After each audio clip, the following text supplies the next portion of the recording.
Hello and welcome to Boomer Live. Of course, it's the IPL time, so you can see the loyalty of our franchises being displayed on the screen right now. But yeah, it's of course an exciting time of the year. It is IPL and it has gotten going with a banger. Tomorrow it's going to be the opening match Chennai versus Gujarat Titans. Remember, this IPL is all about new rules, new setup, so it's a whole other ball game. It's unlike any other IPL.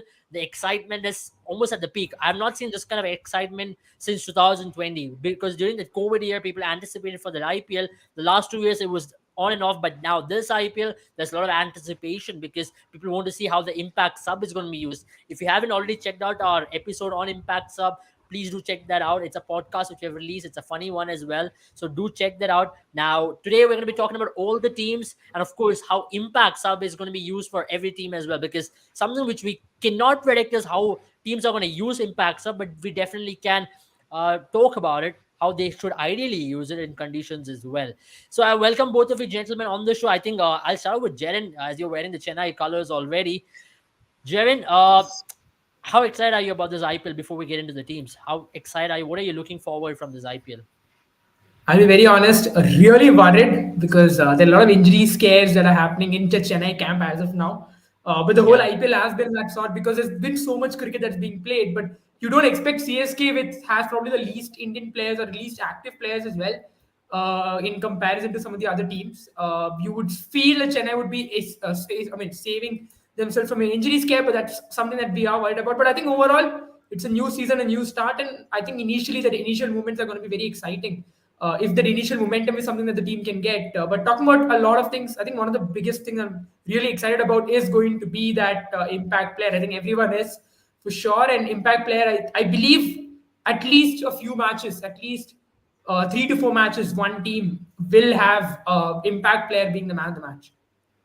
That's very interesting because if that goes on to happen, I did follow the smart, but and I'll just put that question as well. Do you reckon now, because of the player rule, this bits and pieces cricketers are just going to go out of the window? Now, a team which wants to bat first will definitely put a batter there. A team which is going to have a ball first, or maybe the bowling lineup, which they're going to put it in the toss, they're going to definitely have a proper bowler there instead of having just bits and pieces cricketer. I think Sanjay Manjrekar will be the most happiest person watching the IPL rather.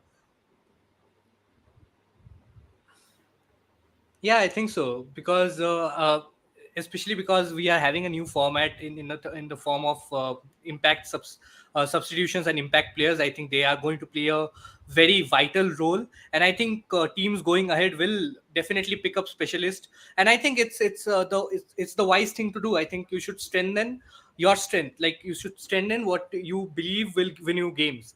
And I think more often than not we will see a team utilize their, for example, I think for Gujarat Titans, more often than not we are going to see a bowler as the impact sub, because they have five frontline bowlers, and I think the squad is more or less filled with bowlers.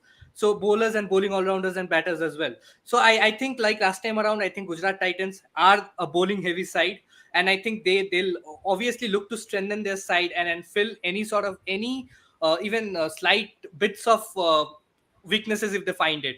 Or probably even they might even employ a middle order all-rounder in the camps, just to lengthen that batting order. We saw how instrumental both Rahul Tewatia and Rashid Khan were in their roles for Gujarat Titans, towards that middle order, lower middle order, winning them games consistently. And so I think they'll definitely look to have a cushion for that as well.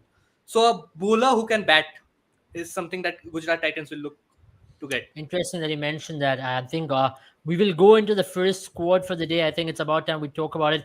Who do we start from? I think it's about time. It's only right if we start from the champions of last year, Gujarat Titans, isn't it? Because what a team did they have last time around? We all wrote them off time and time again, but they just keep proving us wrong all the time. So should we make the mistake of writing them off once again, or how do we go about it, gentlemen? Yeah, I think this I, time around no one is writing them off because last time around the players that they brought, most of them had either not performed well in IPL in the past or were not coming off back of some good form.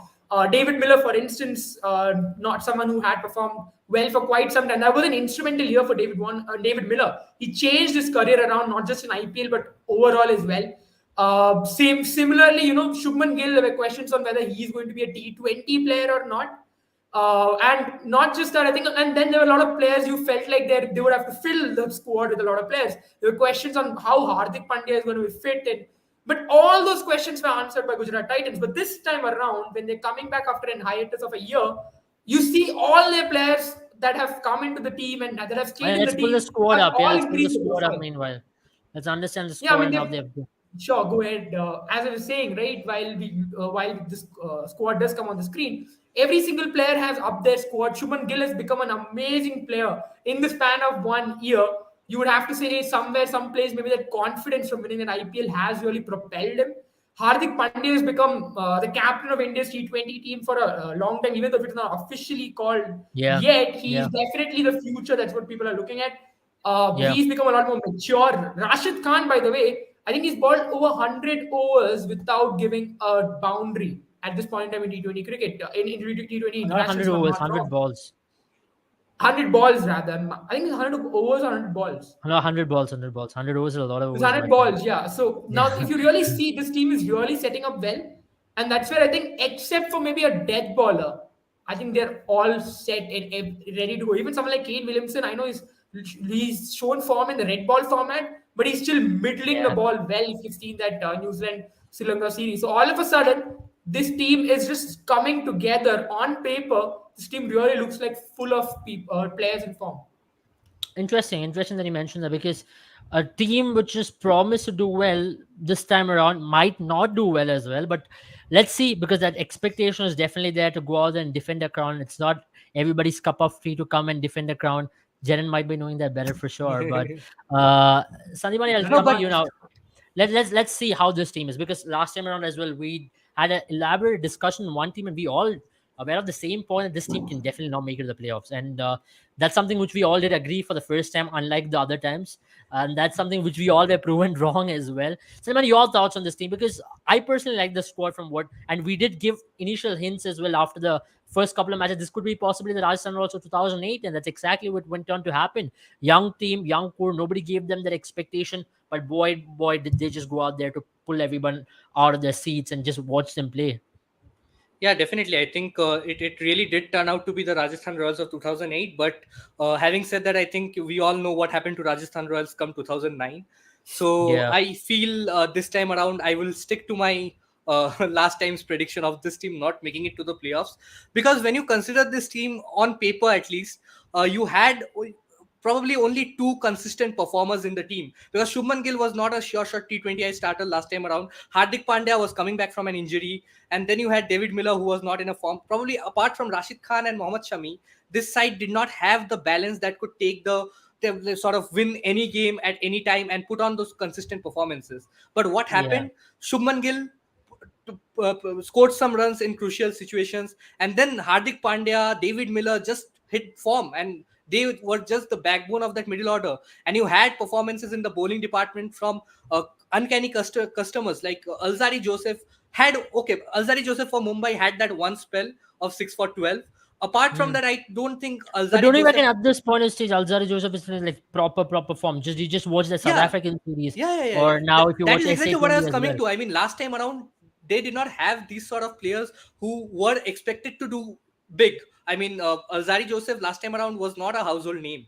But right now, with the form that he's carrying, especially after the series win against South Africa, I think he'll be very confident. And also, you had the likes of Rahul Tewatia and probably Abhinav Manohar as well, who were not really consistent. Abhinav Manohar, a rookie, first of all, and Rahul Tewatia did not have the experience of pulling on. He was winning games for Rajasthan Royals, but it was only one or two games out of the 14 that they were playing.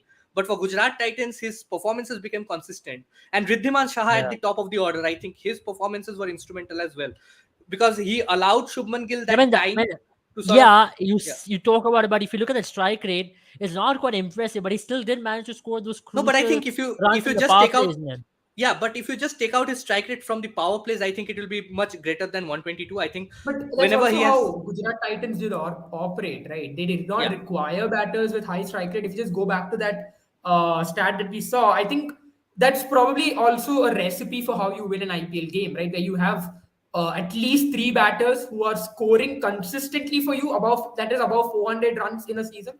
And then you have, I probably would expect obviously Ridwan Saha to have a little higher strike rate, but at least two batters who can strike above 145 and still score about 250, 260. I think when that happens, it means you've got two players who can finish for you with a very good strike rate, and you've got three players in the top order or middle order who can score consistent runs for you, which means you have a considerable target that you can set, and also at the same time, you have the finishers to do the job if you're chasing or if you're really stuck somewhere and you want to really enhance your innings. So that's where I really like this. I think Ridwan Saha, though this year might be replaced by someone like Kane Williamson. KS Bharat.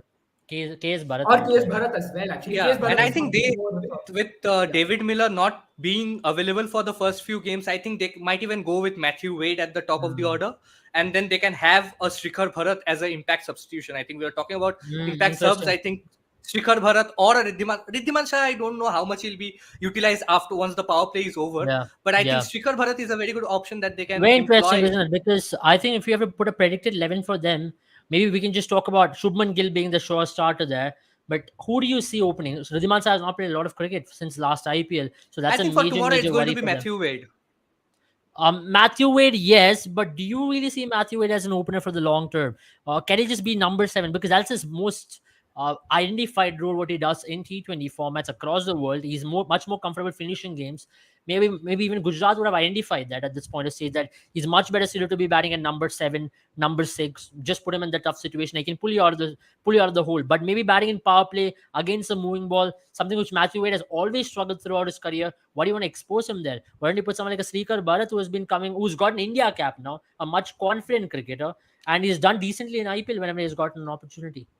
But I still feel that they'll probably go with Abhinav Manohar ahead of Shikhar Bharat, Yeah. especially because if they have the option or the luxury of playing Matthew Wade as their wicketkeeper, I think they'll definitely use Shikhar Bharat as an impact sub rather than playing him in the playing 11, because Okay. Manohar did nothing wrong in his position in his last year's stint. I think he would have loved to finish quite a couple of games that he could not, but I think other than that, I think he had an impactful start, and I think that Yeah, is all I that mean, he had matters. decent time in the Syed Mustaq Ali Trophy as well. He scored a 46 against Kerala. He scored what 132 runs in total, but at a strike rate of close to 130 as well, 130, 140. His best innings came up against Punjab, where he scored 62 of 729. So a player who can do that impact. And let's look at some other domestic batters also they have. If you look at Ridhiman Saha and Syed Mustaq Ali, just 105 as a strike rate, 116 runs. Not a lot to talk about. Now, when you talk about Shubman Gill and the Syed Mustaq Ali Trophy, or Sai Sudarshan, let's talk about Sai Sudarshan there. He had a decent Syed Mustaq Ali Trophy, scored 170 runs. Best innings came up against Himachal Pradesh, 45 of 32 balls. He scored a 47 against Jharkhand as well. Rahul Tewati had a very decent Syed Mustaq Ali Trophy, but he picked up 14 wickets there. Let's remember that. So these are the domestic performers from the Syed Mustaq Ali Trophy for the Gujarat Titans. I think Abhinav Manohar is definitely up in the pecking And order also in talking terms of about that. Rahul Tewatia, I think another interesting thing will be to see how they go about using Rahul Tewatia, because last time around we saw that they did not have the necessity of bowling him for more than 2 overs in any of the games. I think he came into ball for 1 over, 2 over, and he just had a look around. And I think with the bowling depth that the Gujarat Titans team have, I don't see Hardik Pandya straining himself or probably giving Rahul Tewatia the Mm, ball.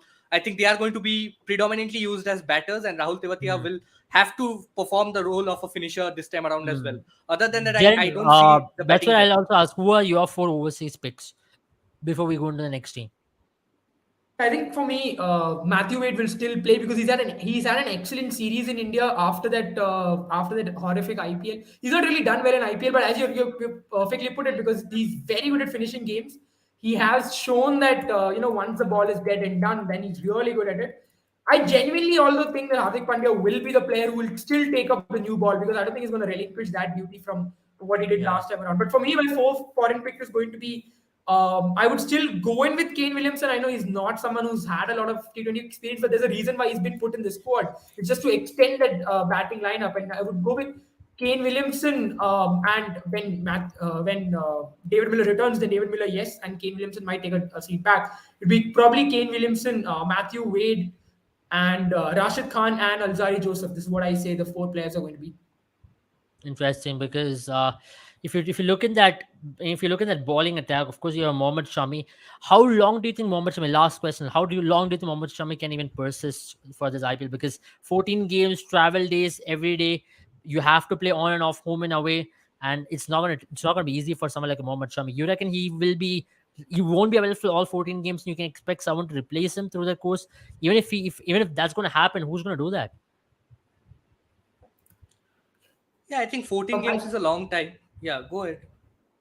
yeah, I think for me, one likely candidate is going to be Yash Dayal. I don't know if he'll really get a chance now in the 11, starting 11, because I mean, why not? unfortunately, Because they have yeah, they can because use the reason cheap for that is because faces. I think they brought in Shivam Mavi, and they will be now stuck between playing Dayal and Shivam Mavi. I don't think he'll get the place in the core 11, but because Shivam Mavi can also bat a little bit, so I think he might come as an impact sub. But if they really have to replace someone with Mohammad Shami, it has to be just Dayal. Interesting, But I interesting. think Let's I go to think the next that they team. Yeah, should they should use Shivam Mavi as the impact player, because they definitely need a left-hander. Like Yash Dayal did a perfect job of opening the bowling for Gujarat Titans, and I think Hardik Pandya is a capable bowler of opening the bowling from the other end as well. So right now yeah. with Hardik Pandya being fitter than last time around, I think he's going to take up the responsibilities with the ball when Mohammad Shami is away. And I think Hardik Pandya, Mohammad Shami, they should both have some sort of rest. And also there is Shubman Gill in the mix. So a Absolutely. I lot of think players in the playing 11 for the World Cup. true. I think we'll go to the next team. I think it's Rajasthan Royals, and of course they had a phenomenal season last time around, making it to the final.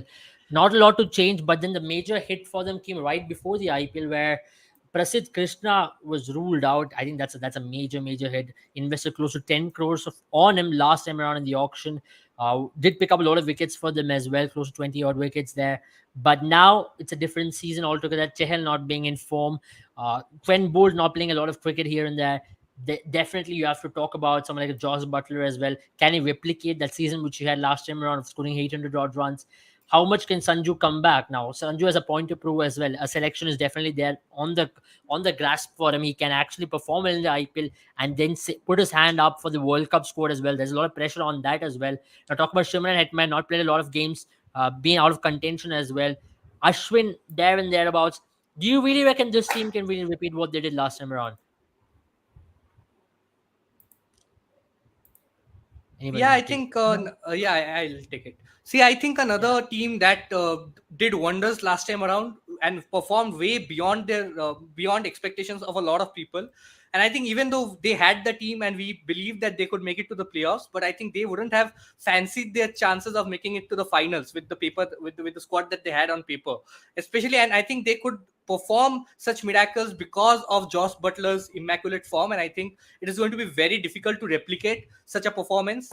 Even by Josh Butler's standards, I think it was the second highest run scored in across any seasons. I think after Kohli's yeah, yeah. 970 odd runs, I think he scored 830, 863. So that was a humongous tally of runs, and you can just see the difference between Josh Butler and the second highest run scorer from the team, Sanju Samson, who did a decent job.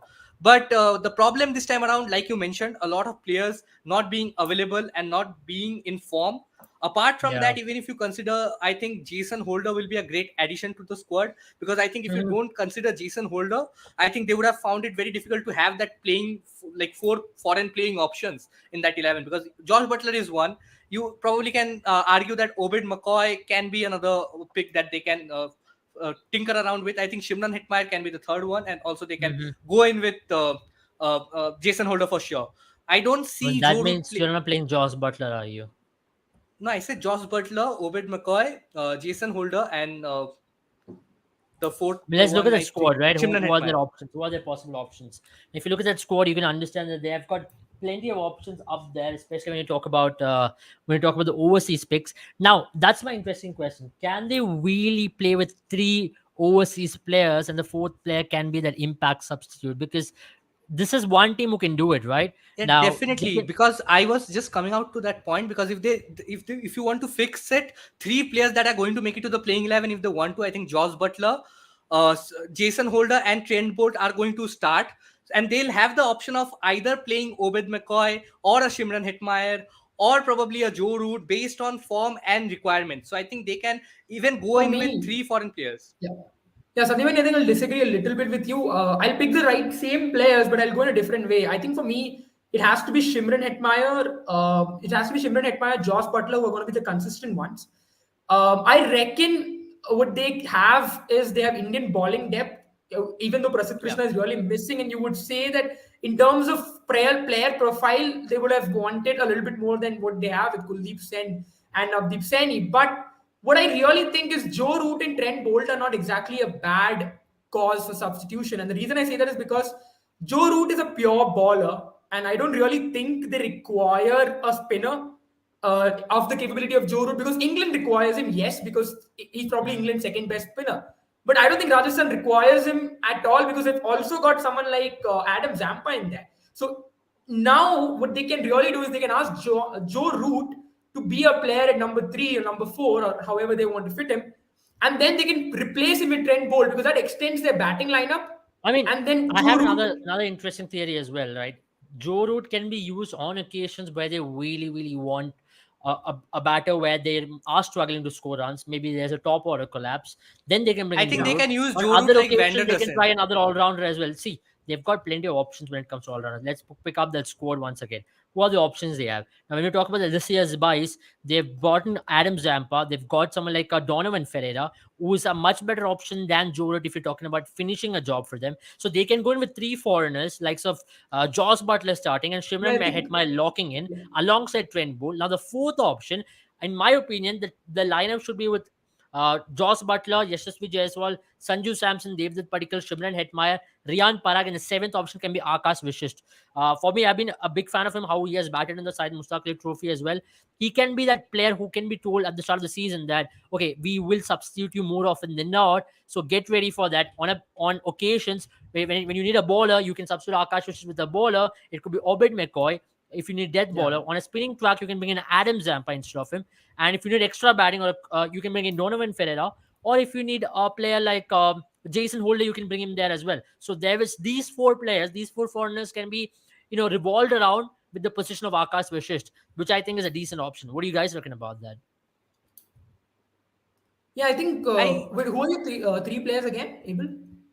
So It's going I've to gone be. with Josh Butler, Shimron Hetmyer, Yeah. and Trent Bolt. And the fourth one being an open thing where Akash Vash's position can be used as the tactical sub position, where they can use either Adam Zampa on a turning pitch, Jason Holder on a pitch where they need a little bit of swing up front, and Donovan Ferreira if they need finishing ability there, because these all are capable pedigree batters. And on a day where you're feeling collapses there, where you have lost 2 to 3 wickets, bring in someone like a Joe Root to steady the ship. Yeah, Yeah, I think I Joe think I Root's agree with that position in because. that team is very clear. He's just going to replicate or try to replicate. I mean, Vander Dussen did not have the best of seasons, but I think Joe Root is a like-to-like replacement for Vander Dussen when you consider the playing 11. Yeah. Yeah, I think for me, I'll agree with that because also someone like Jason Holder can be used as a death bowler. He's been excellent in IPL when it comes to death bowling. He's got an average of 11.7 as a death bowler and still going an economy of 9.29. You'll take that any day, especially when this Rajasthan team did lack someone in that death bowling option because they Yeah. did not seem to have a name alongside the likes of Trent Bolt. And Trent Bolt also is really not a bankable death bowler. He has his days and he has his off days and on days. Some days he's very good. He mixes up the cutters and the length. But there are days like what MS Dhoni did to him in the 20th over. Those days are also always around the corner with the likes of Trent Bolt. But I think with Jason Holder, he with the height that he balls at, his Yorkers are much more lethal. And he's also very accurate. So I think that's where at Now death that's what balling, a he could be major a issue very good for this option. team, isn't it? If they want a death Yeah. ball, they have to go to Obed McCoy. He's the best possible death balling option they have there. So they Right. might have to bring in Obed McCoy on occasions, maybe before the 14th over in second innings, where they feel, okay, we might not be able to defend 50 of 5 overs. Let's bring in someone like Obed McCoy and see how he goes. And he might do a job for them. He did a decent job for them last time around. Yeah. He is a very good pick again because again he's got an average of 10 and an economy under 9 in the last 3 overs or so. So once again a very good pick. So I think maybe the likes of Jason Holder and Obed McCoy might be on the cards for a death bowling duo. And you might just throw the ball to Trent Bolt, ask him to ball the first 4 overs right away, or 3 overs in the power play, and then bring him again in the 12th over just to get one more wicket. If suppose some of the batter is going really well. No, but I So I'm looking don't at the think that possible Jason options they Holder. have, right? So Yeah. Akash Vashist picked up 4 wickets in the side Mustaq Ali Trophy when an economy of 4. They have K. M. Asif from Kerala, who had a decent side Mustaq Ali Trophy again, picked up 12 wickets there. They have Kuldeep Sen, who had a disastrous Syed Mustakir Trophy. He's been out with injury as well. They have a Navdeep Saini there, picked up 10 wickets, has been back in form once again when it comes to his bowling there. He is a possible death bowling option. And to add to that, Sandeep Sharma, who is the latest addition into the squad, replacement for Prasidh Krishna. Can he be used in certain pitches where the pitch might be doing a little bit as well? I'm pretty sure he's not a death bowling option, but these are the options they have there. No, I think the best out of the possible combinations and options that they have right now, I would totally go with a Navdeep Saini and an Obed McCoy bowling from both ends. I don't see a Jason Holder and Obed McCoy bowling from both ends, because if you want to have both Jason Holder, Obed McCoy, and Trent Bolt, that means you are just going to go ahead with Josh Butler and bank on your Indian talents. They have the Indian talents with the bat, but once again, Devdutt Padikkal is a player that I'm not really happy with seeing him at number 4. I think it's still Yeah. better to be at least featured in the team rather than not being in the team. But I definitely feel that even a Riyan Parag can make a better case for himself batting at number 4 for this side if he gets an opportunity Yeah. ahead of Devdutt I Padikkal. mean, it's going to be an interesting season for Riyan Parag, the batter, because he scored close to 183 runs in the Syed Mustakir Trophy at a very high strike rate. He's had a decent I local really Assam hope tournament as that well. the Rajasthan Royals management takes after their admin and really starts appreciating Riyan Parag, the destroyer in the middle overs, and Riyan Parag, the finisher, who we have really not seen, because every time we've seen Riyan Parag do well is when he's come in the 12th over, 13th over after our Rajasthan Royals have collapsed. Yeah, I mean, we're already seeing Sanju to play big. I mean, this is a very important season for We Sanju all hope, Samson. yeah. Before we go to the next team, your final thoughts on this squad. Can they really make it to the playoffs once again? For me, it's a 6 on 10 team. And for me, I see them struggling to make it to the playoffs, primarily because there's no death bowler. But if they can use their tacticals up well, which I think they will, there's one team who They will do all will, this yeah. kind of crazy stuff. So they still can make it if Josh Butler has a fantastic season, but let's not rule them out. What do you think? I'm giving them a 6 on 10, guys. I think they will end up in a mid table fight with three other teams. Like, you always have that 4, 5, 6, and I really would put them anywhere. I really don't know until unless some of the players really step up, or Josh Butler has to have a similar season like last time. Sanju Samson has to have a similar season like last time. David Padikkal has to improve his batting in the middle order. If that comes to pass, then you'll really see this team grow, because they haven't really done anything to improve their middle order problem from last time. I know the impact sub will save them some blushes, but only player that have really brought in, if not for impact sub being in there, was really Jason Holder, because even Joe Root is a top order batter, let's be honest. Absolutely. I think we'll go to the next team now. It is the Lucknow Super Giants. They did change their jersey color, so they want to change their fortunes as well this time around. A very Super Giants thing to do, to change the name, to change the jersey. Last time around, it was just an awful jersey color to start off with. I'm not saying anything worse than that in my life. So let's talk about this team. A team which made a lot of big buys in the auction. Talk about Nicholas Puran there, 16 crore. But for them as well, there's a big hit right before the tournament. Mohsin Khan, who they really groomed to be the next big thing, has been ruled out of the tournament now. But they've got one possible, that's Mark Wood will be fit for this season. But at the same time, Avesh Khan's form. Now talk about someone like KL Rahul's form. Krunal Pandey has not done a lot well. Deepak Huda in the recent past hasn't really done well. Nicholas Puran, can he really replicate his international form or the potential into IPL? So a lot of question marks for this team once again, isn't it, lads? Yeah, definitely. And I think another team that will, with the impact substitution, I think this team will have a lot of options to play with, especially with that fourth option of foreign player. Because I think with the likes of Quinton de Kock, Nicholas Puran, and Mark Wood, you have three players that they are going to bank on. And with the price tag on Nicholas Puran right now, I think 16 crores, they are definitely going to play a Nicholas Puran. Quinton de Kock got that century in that second T20I, so he's in red hot form. And also you have the likes of Mark Wood, who can trouble any opposition with his bounce and speed. So I think this is a great team. But talking about that fourth foreign option, they have a lot of options. If you talk about all-rounders, they have Marcus Stoinis and Romario Shepherd, two of and also Daniel Sams. I think these three, any of them can come in and chip in at any point. I think Kyle Mayers is an option that they will look to have employ as an impact substitution if they're going with three foreign players. That is at the top of the order. You can have a on days if KL Rahul does not really have a great start to the season, but we all know KL Rahul is IPL, or if there is any injury concern or if Quinton de Kock wants to take a rest, I think Kyle Mayers is a very good backup opener in the squad, and I think Kyle Mayers is a very clean hitter of the ball as well. Some of the shots that he played in the recent T20I series against South Africa was so good to see, and not against Mm-hmm. like bowlers. The bowlers were of Rabada and Nortje's caliber. So I think he can take on any opposition. He has Yeah. improved a lot from last year. But So I'll be I very think yeah, South Africa, they'll be missing Quinton de Kock for the first game, right? So they will yeah, need first someone few like games, Kyle yeah. Mayers or Evan Lewis there. Definitely, I think Kyle Mayers will go in ahead of Evan Lewis, because right now, if you talk about form and the talent that Kyle Mayers has, I think also Kyle Mayers can give you 2-3 overs with the ball, and especially if you see for West Indies, he even bowls towards the later half of the innings. Probably, if you want, you can use him as a how KKR uses Venkatesh Iyer at sometimes, just to gives him the ball Yeah. and I mean, asks he's a him to very bowl in the similar kind fifth of a over. bowler as well. Yeah.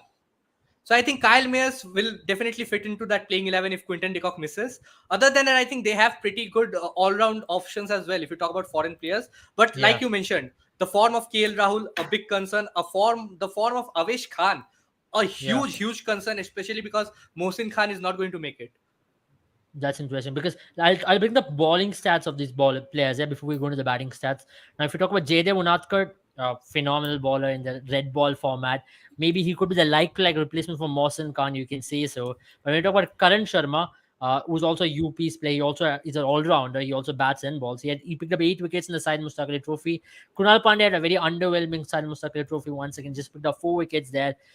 Then you talk about Prerak Mankit. Now everybody's talking about Prerak Mankit, and he's expected to start at number 6 for the Lucknow Super Giants team as well. A very exciting player. He can bat well as well. You talk about Yudhvir Singh Charak, another exciting player from I think he plays for Kashmir and Jammu and Kashmir. A very exciting player coming from that area as well.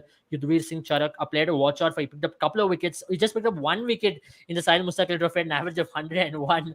But I think there's still a lot of things to talk about. There's also Yash Thakur, under 19 player, previously representing India, 15 wickets there. Now, talk about this team. Let's pull up the squad once again. Who do you really see are going to be in the bowling lineup? For me, it's going to be definitely Avesh Khan, Jaydev Unatkar, Mark Wood for sure. Then add Ravi Bishnoi to the mix as well. The question is going to be who's going to be their sixth, and their, of course, Marcus Stoinis is there. So Krunal Pandey becomes their fifth, and Marcus Stoinis possibly becomes their sixth, isn't it? Yeah, I think it's going to be very interesting to see where the likes of someone like how Deepak Hooda is going to go about it, because we haven't heard from him for a long time. I mean, ever since that our T20 World Cup where he was played out of position. Because again, is he going to be back at number 3 position, or is the team looking at him as a finisher in the future as well? That's going to Yeah, be interesting to see how and where he fits in, because this is a very important season for him. What I hmm, really would say is Team India managed him exactly how they managed Venkatesh Iyer, and that's where I'm a yeah, little worried for him, because how is he going to manage the role that he was provided is one important thing in this team. It's going to be very interesting to see how the Lucknow Super Giants are going to play the likes of Quinton de Kock and Nicholas Puran in the same team, because as Sandipani mentioned, you cannot be replacing Quinton de Kock after the kind of season he had for LSG last year around. yeah. He was one of the best scorers. There we go. He's the second highest run getter, and in that list, he's got the best strike rate as well. So you can't really replace him when the rest of your team is striking below I 140. mean, there is no way they're going to replace Quinton de Kock. He's a player in Exactly. form. And Look at now, all those how would you names. He's a player in replace? form coming in.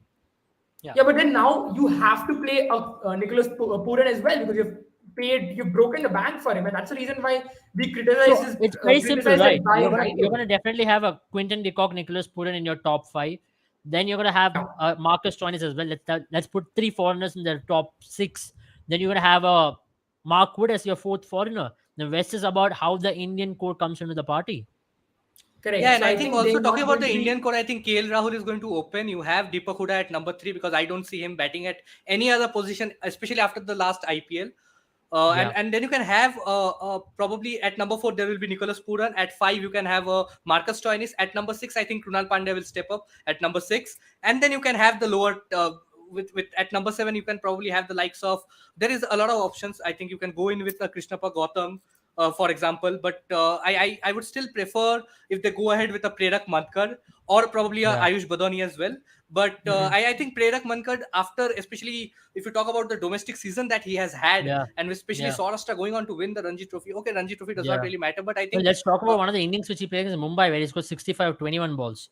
So yeah, 25 balls rather. That was one crazy inning. So he's got the power game in him. His experience 27, 28, I think. Is in that 28 stage in years, his yeah. career. He's much more experienced. He's got that mature head, played a lot of domestic cricket, and he can be the right foil. He can be the right or finisher or the all rounder at number six for them. Maybe a better option than even someone like Ayush Badoni, for example. Yeah, Yeah, I I think think then he Dhoni just has goes in at a number six. I think you can just put in Prerak Mankad at six, and then Krunal Pandya at seven, followed by the four bowlers that you mentioned. I think Ravi Bishnoi, Mark Wood, and also you have the likes of Avish Khan and Jaidev Unadkat.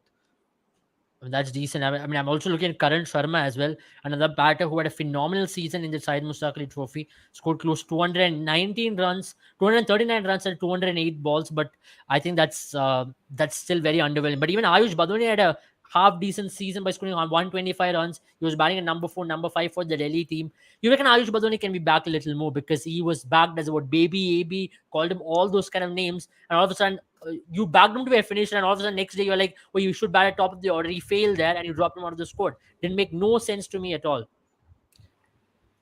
I think last yeah, I time around think Lucknow did not have the right balance. We were so vocal about them only banking on their all rounders. You had a Jason Holder coming in at number three, a Krishnappa Gautam following him at number four. So I think that was absolutely rubbish. I mean, it was a new strategy, but I think it was rubbish. So Yeah, I but you think see, you Badoni still had a better season in terms of having when you compare Yeah, him to because Marcus they Stoinis or they anybody had else. to pit him at number pit. Why did Ayush Badoni come into play at number four, number five last time around? Because they were forced into making Ayush Badoni come into number four. Because barring KL Rahul, Quinton de Kock, and Deepak Huda, there are no other players who had any sort of contribution. 161, 183 runs in a season where you played 10 to 12 games at least does not really give you any impact to the side. Probably apart from one or two games. Ayush Badoni came in, scored, I think out of that 161 runs, he scored close to 100 runs in the first two or three games. And then after that, he went missing. So I think he was misutilized last time around. And this time, I think the team should be clear about what they want from Badoni. You can't expect Ayush Badoni to come in at number four and do the job. And the next day, you ask him to come in at number seven and finish the job for you. I mean, that is what ideally players are supposed to do, play a specific role. And I think in this team, with Nicholas Puran now in Lucknow Super Giants, I don't see a place for Ayush Badoni anywhere before number five or number six. You can probably put sort of demote Marcus Stoinis down the order at number seven and have Mhm. Ayush Badoni at five, and then Prerak Mankad at six if you want to back your Indian talents. And he can be a very good impact sub as well. Yeah, I mean Because that we is know not a bad option at all. Badoni can play a stable innings, because you see his strike rate is only 123.85 when you are pitting him as a finisher. I think he has that game of sort of settling down and taking the game deep and finishing the job for the uh, franchise. So I think he can be used as a player when the team is sort of collapsing as well. I mean that is a decent option which they can try out as well. But what worries me is how they're going to manage this team because you have a KL Rahul who's possibly in his worst form of his life at this point. He still needs to get back into the form. Jaren, my question is, can KL Rahul really have that one of those IPL seasons once again, where he really goes out there, takes a responsibility? A 500 run is a given for KL Rahul, even in an ordinary season, whichever he has with whatever team he plays. Yeah, I think the amount of runs that he scored has not been an issue with KL Rahul for a long time. I think the issue that KL Rahul has faced in the recent past has obviously been his strike rate. And I think, again, if I'm not wrong, went back to his earlier stance where he said that, strike rate is overrated. So I don't know what is really up with KL Rahul because Hmm. ever since I think the last time he had a very good strike rate was 2018, where he Yeah. went on and scored 659 runs. That was an incredible season he had. But ever since that, 2019 had a strike rate of 135, 2020 a strike rate of 129. So he's never really jumped 135, 140 ever since that But 2018 Jaren, season. my point is KL Rahul is playing for certain franchises who does not have a very deep batting order. Even if But you you talk consider about last time's last Lucknow Super year, Giants. he No, but again I think had a that's the best decent part batting about it, order, but he Sanjay, isn't failed. it?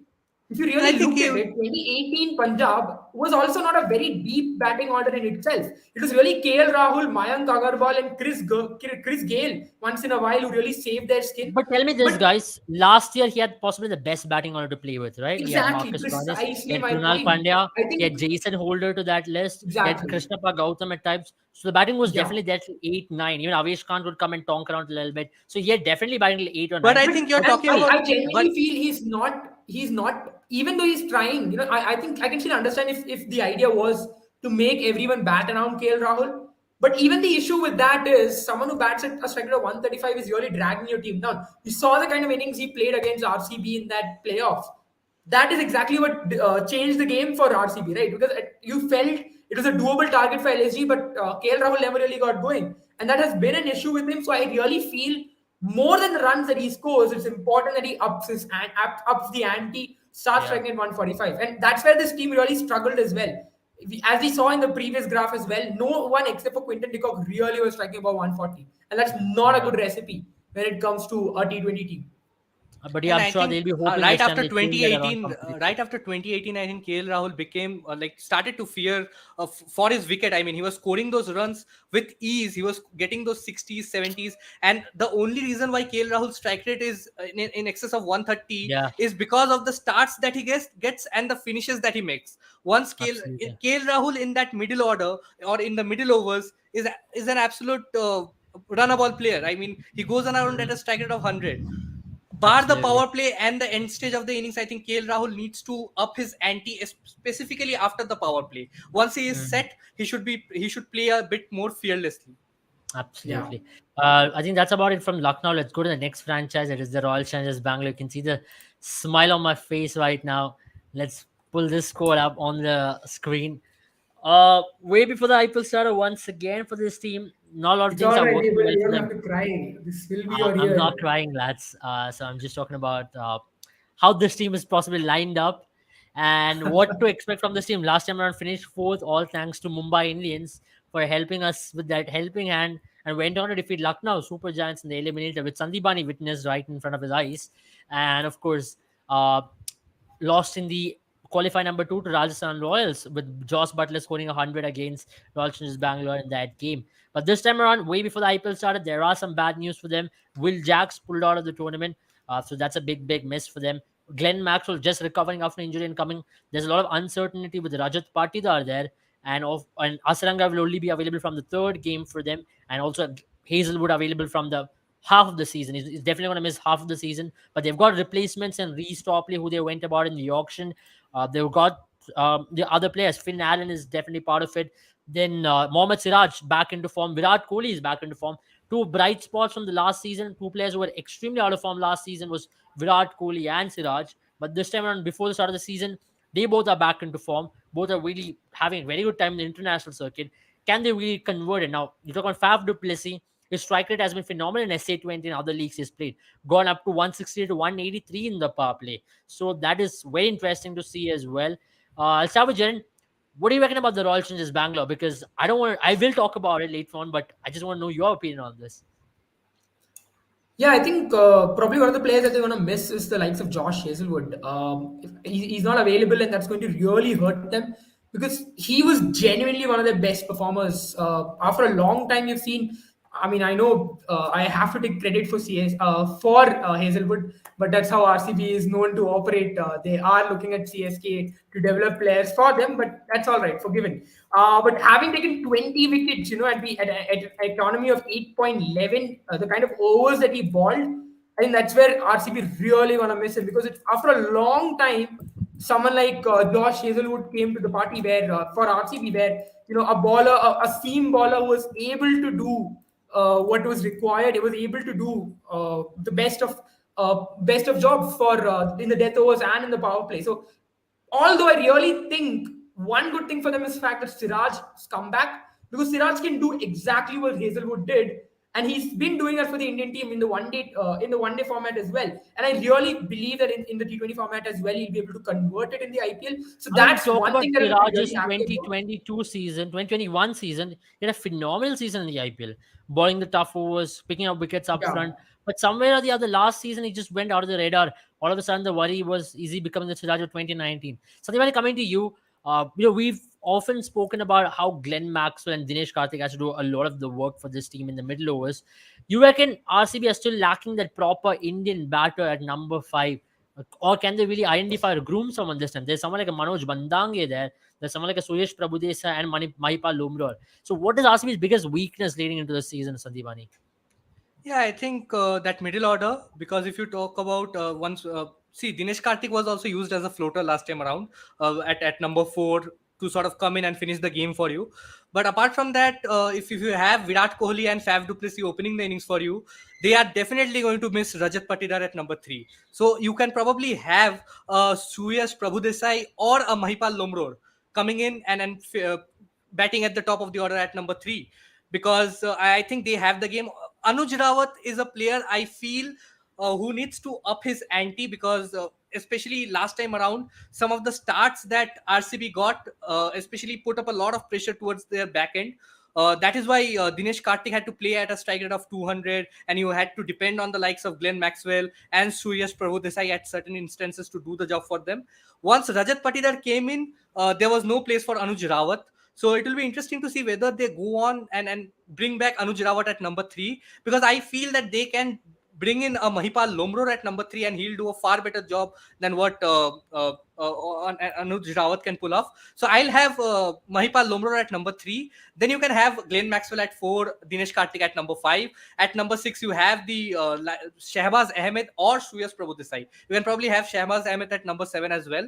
You have the opportunity of putting in a Suyash Prabhudesai, because I was very impressed with what he did in his debut game, especially because the required rate was in excess of 12 or 13. RCB had lost 4 wickets, and the way this young lad went about his business, I think he'll do a decent job at number 6. And then you can have Shahbaz Ahmed at number 7. And I think players like Manoj Bhandage will be a very good option as an impact sub. You can also have an Anuj Rawat at certain instances be used as an impact sub, especially because they have that all-rounder department players who can bat, especially the likes of Harshal Patel. If they go in with a David Willey in certain games, they can also bank on his batting ability, because David Willey, for his uh, side in the England domestic circuit, he bats at number 3. And even in the Big Bash League, he was promoted up the order at number 4, number 5 at certain times. So you can bank on David Willey to come in early and play that pinch hitter's role. But if you Mhm. want a proper batter at number 3, I think Mahipal Lomror, in the absence of Rajat Patidar, Yeah, I should mean, be on that's a number good 3. point as well. Mahipal Lumrol will talk about Chinnaswamy. They're going to be back in Chinnaswamy, but the 3 years prior to 2020, RCB has won most number of games in IPL from 2020 to 2022. But prior to that, 2019, 26, 2017, 2018, there's one factor, which is Chinnaswamy and RCB not qualifying for the playoffs. You can say RCB's nightmare is playing in their home ground, which is actually a neutral venue, in my opinion. 50-meter boundaries on the square. Any best baller in the world just gets stoned out of the park straight to Cubbon Park. So that's what happens. It is from Chinnaswamy to Cubbon Park. That's where the ball travels if you're a bowler in Chinnaswamy. And it's just as bad as a scene there, isn't it, lads? I just want to know, can they change it on this time around? Because I if think when with our us, opponents first of batted all, with well, us they've not batted. managing tickets for the IPL, I think we can go at Cubbon Park and enjoy some of the balls coming our way. Yeah, definitely. I think People that's will one hope thing it's to see. Virat and Faf were sending the balls away, but yeah, I really think this team will struggle a lot more, because I mean they have some of the likes of Reece Topley and Reece Topley as well, who could probably be a replacement for Josh Hazelwood. You might see that happen, but again, I think another issue that they're probably going to face is the spin department. Chahel obviously is left the side. He's playing for Rajasthan now, but with the likes of Manu Hasaranga not playing for those first 3 games, that could be an issue for them, because they really don't have a spinner to a top class spinner really to You know, replace them. I at think the least in likes. a pitch like Chinnaswamy in the first 2 games, which Anand that's not going to play the first 2 games. One of the games is in Kolkata and one of the games is in Bangalore.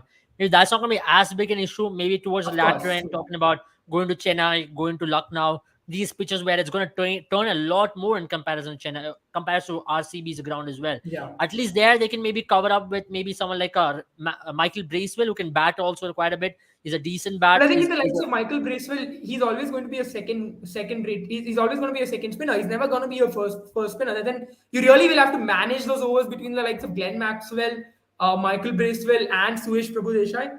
Or else you'll have to play someone like Karan Sharma. Then I really don't think that is a gamble they're going to take, because Karan Sharma is not really a batter, and Vandu Asranga, you can say, is at least half the batter that Karan Sharma is. Although, mind you, he is a serial winner.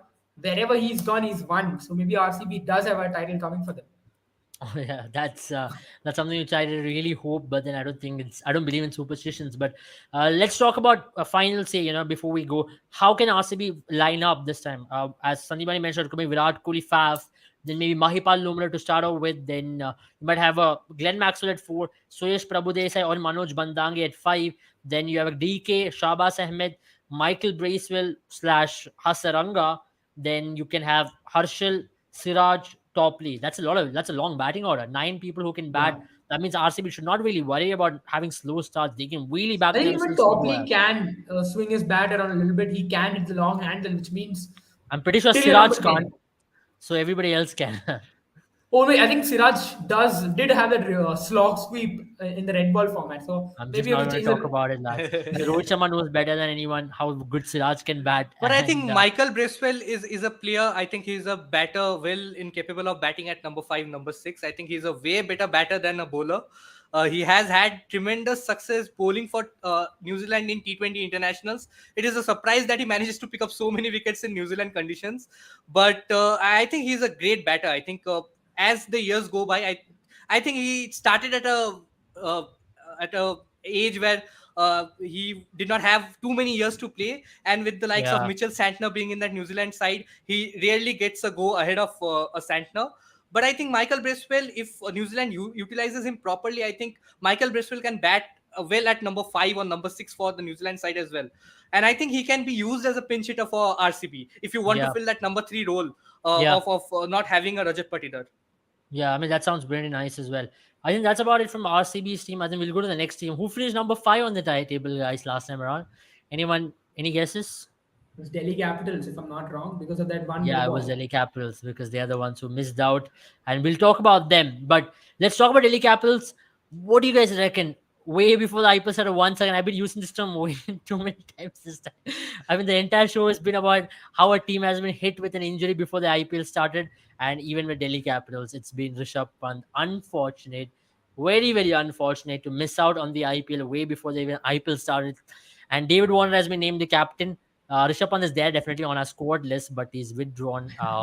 It's the old squad list, but never mind, guys. Never mind. Just give us the leeway. They've gotten Riley Wisso in the auction, Phil Saul there, Ishan Sharma, Mukesh Kumar, one of the bigger buys in the auction for them, and of course last year's squad as well. Now David Warner is going to lead this team, and Sarfaraz Khan is going to be their possible keeper for this season. I mean, of course, Sarfaraz Khan, we all know, we've been talking about, we've been hyping him up for way too long now. What do you guys reckon about Delhi Capital squad without Rishabh Pant, the keeper, Rishabh Pant, the captain, Rishabh Pant, the left-hand batter, Rishabh Pant, the Indian batter? Now that's a major, major hole, guys. Who can really fill that, and how can Delhi Capitals go without him? I For me, I think, think, yeah, yeah, you Sandeep, go will go ahead. ahead. Okay. I think if you just start with it, I think Delhi Capitals have a very good side, especially if you talk about the 4 sides that we considered. If you talk about balance, I think Delhi Capitals is a side out of the 4 teams that we discussed earlier. I think this is a team which has far superior balance, because even though they will miss a batter like Rishabh Pant, they have replacements. They have very good potential Indian players in their side. You have the likes of Sarfaraz Khan, obviously, but you also have Prithvi Shaw, who can open with David Warner. Then you have Mitchell Marsh, who has been in spectacular form with the bat. He can come in at number 3. Then you have Sarfaraz Khan coming in at number 4. You also have replacements for your foreign players. There is the explosiveness of Rovman Powell. You can also play in a Phil Salt at certain circumstances. If you talk about that middle order, I think that is where Delhi Capitals really struggled last time around, because Lalit Yadav and Akshar Patel were not doing, Yeah. especially Lalit Yadav was not doing the job that he was meant to do, and they were forced to bring in a Ripple Patel in the middle of the season. But I think just if you don't talk about that middle order, I think middle order is going to be an issue. You also have the likes of Riley Russo who can come in. So a lot of batters who can bat in the top order, but there is nothing much in that middle order. So Lalit Yadav, Akshar Patel, Ripple Patel. Two of these three players are going to be very important because I think they are going to, the impact substitution for Delhi Capitals looks very clear to me. I think they are going to use it as a batter because you can have the likes of uh, you can have a Riley Russo. There is also Manish Pandey who can strengthen your batting at the top, and they spent 2.5 crores on Manish Pandey. With the form that Manish Pandey has been in recent years, I wouldn't have paid Yeah. Manish Pandey 2.4 crores. But they have gone with 2.4 crores for Manish Pandey because they know that that middle order really lacks depth and experience. And I think that is where Manish Pandey can even come in at number 5, number 6. We If you can can talk sort of. about the four overseas picks, right? Jaren, I mean, Sandiman, you also mentioned about Manish Pandey. Do you really see him getting a go? Because there's a Yashdul there. There is someone like a Mitchell Marsh who's going to bat maybe a top three. Do you really see Manish Pandey even coming? Because last three seasons in the IPL, he's been playing negative impact innings time after time. But I Yeah, think I he is think going to play as an impact sub if he is going to play. I don't really see him come out to bat, to be very frank, because this team is a top order heavy team. If you really look at it, their middle order, I think especially their lower middle order and lower order are the ones that are going to struggle a lot. It's going to be a team that is very similar to the Delhi Capitals women's side, I would say. Yeah, A yeah. team where you have a lot of batters who are top order batters whom you would have to fit into the middle order, and that's one thing that they haven't really solved again. I I mean, think they'll someone be like pretty Phil Salt, happy. Mitch, there's a lot of similarities, guys, because you have a yeah, heavy Indian dasher in Prithvi Shaw, Shefali Verma there, Australian yeah, captain here. Then you have experienced Indian bowlers as well, and of course, foreign very bowlers good, as yeah, well. So it's a very yeah. similar team, and they'll be really hoping if they can repeat something like that to go to final at least, they'll be very, very happy. I Yeah, mean, and I think the bowling is I also sorted because you have the likes of Chetan Sakaria and Enric Nokia who can do the job for them in the death overs. You also have the luxury of playing a Mustafizur Rahman as a substitute for Norke, and also you have Lungi Ngidi as well. So Yeah. lots of options for them when it comes to bowlers, and also young Indian talents. If you consider not young as as in numbers, because you have Kuldeep Yadav in the mix, and after the IPL that he had last time around, which sort of revived his career and brought him back to the Indian team. And with the form that he has been carrying out throughout the year, I think Kuldeep Yadav in that with the ball is going to be very important. Chetan Sakaria is a player that I would really love to see excel because I vision Chetan Sakaria to be featured in the Indian team in the near future because he I has think been he a already great made his talent. debut, didn't he? Didn't he already make his debue in Sri yeah, No, Lanka I I think mean yeah. a couple of years? consistently. I mean I he mean, yeah. should feature in that But team consistently because I'll just put up my 11 for the Delhi Capitals team. I think it's going to be Prithvi Shaw and David Warner opening the batting for them. At number 3, I see Mitchell Marsh or Sarfraz Khan either. And number 4, it's going to be a shift between them both. At number 5, I'd really like to see Ravman Powell have a big season this time around. Then you'll have I'm looking at Aman Khan at I'm looking at Akshar Patel at number 6 and Aman Khan at number 7 or slash Ripple Patel slash Lalit Yadav depending on surfaces. Then you can have your bowlers, your all round. Then you have Kuldeep Yadav, Chetan Sakaria, Khalil Ahmed, and Andrik Nokia, which is a decent 2 left arm pacers and one proper or overseas pick. Or else you can go in and even with the Kamlesh Nagarkote if need be, which is another good option they have. I think if they can make room, if they can fit in one more Indian batter there, which is going to be very interesting. I know they won't take that risk because they are already weak on batting. I really like to see Lungi Ngidi play as well because he's too good a player to be sitting on the bench. Yeah, I think he's had an exceptional season as well. Ever since the IPL got over, IPL he wasn't that exceptional, but I still feel their ball. As you look at the lineup that Abel just mentioned, you would realize that the moment Mitch Marsh and Sarfaraz Khan are over, then you really see the struggle to fit in players, and that's where I was a little surprised that they went in for the likes of Riley Russo and Phil Salt. Granted that Phil Salt and Riley Russo, I mean, especially someone like Phil Salt at 2 crores is a bargain, but you aren't really going to fit him anywhere else. He is going to be warming the bench. That's why I was a bit surprised.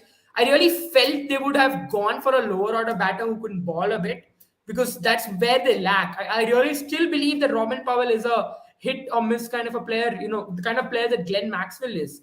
Although I would say Glenn Maxwell has improved a lot, but the kind of player you don't want to really put a lot of pressure on, ask them to be the clutch player for them, but rather you want them to be the destructive player. If he comes off, great, but if he doesn't come off, you have someone to back, you have someone to cover him. So that's where I feel they should have probably gone with a lower order batter or a middle order batter who can do the job. So I was a bit surprised that they went in the likes of Phil Salt and Riley Russo. Either one of them could have been, replaced by a middle order bat.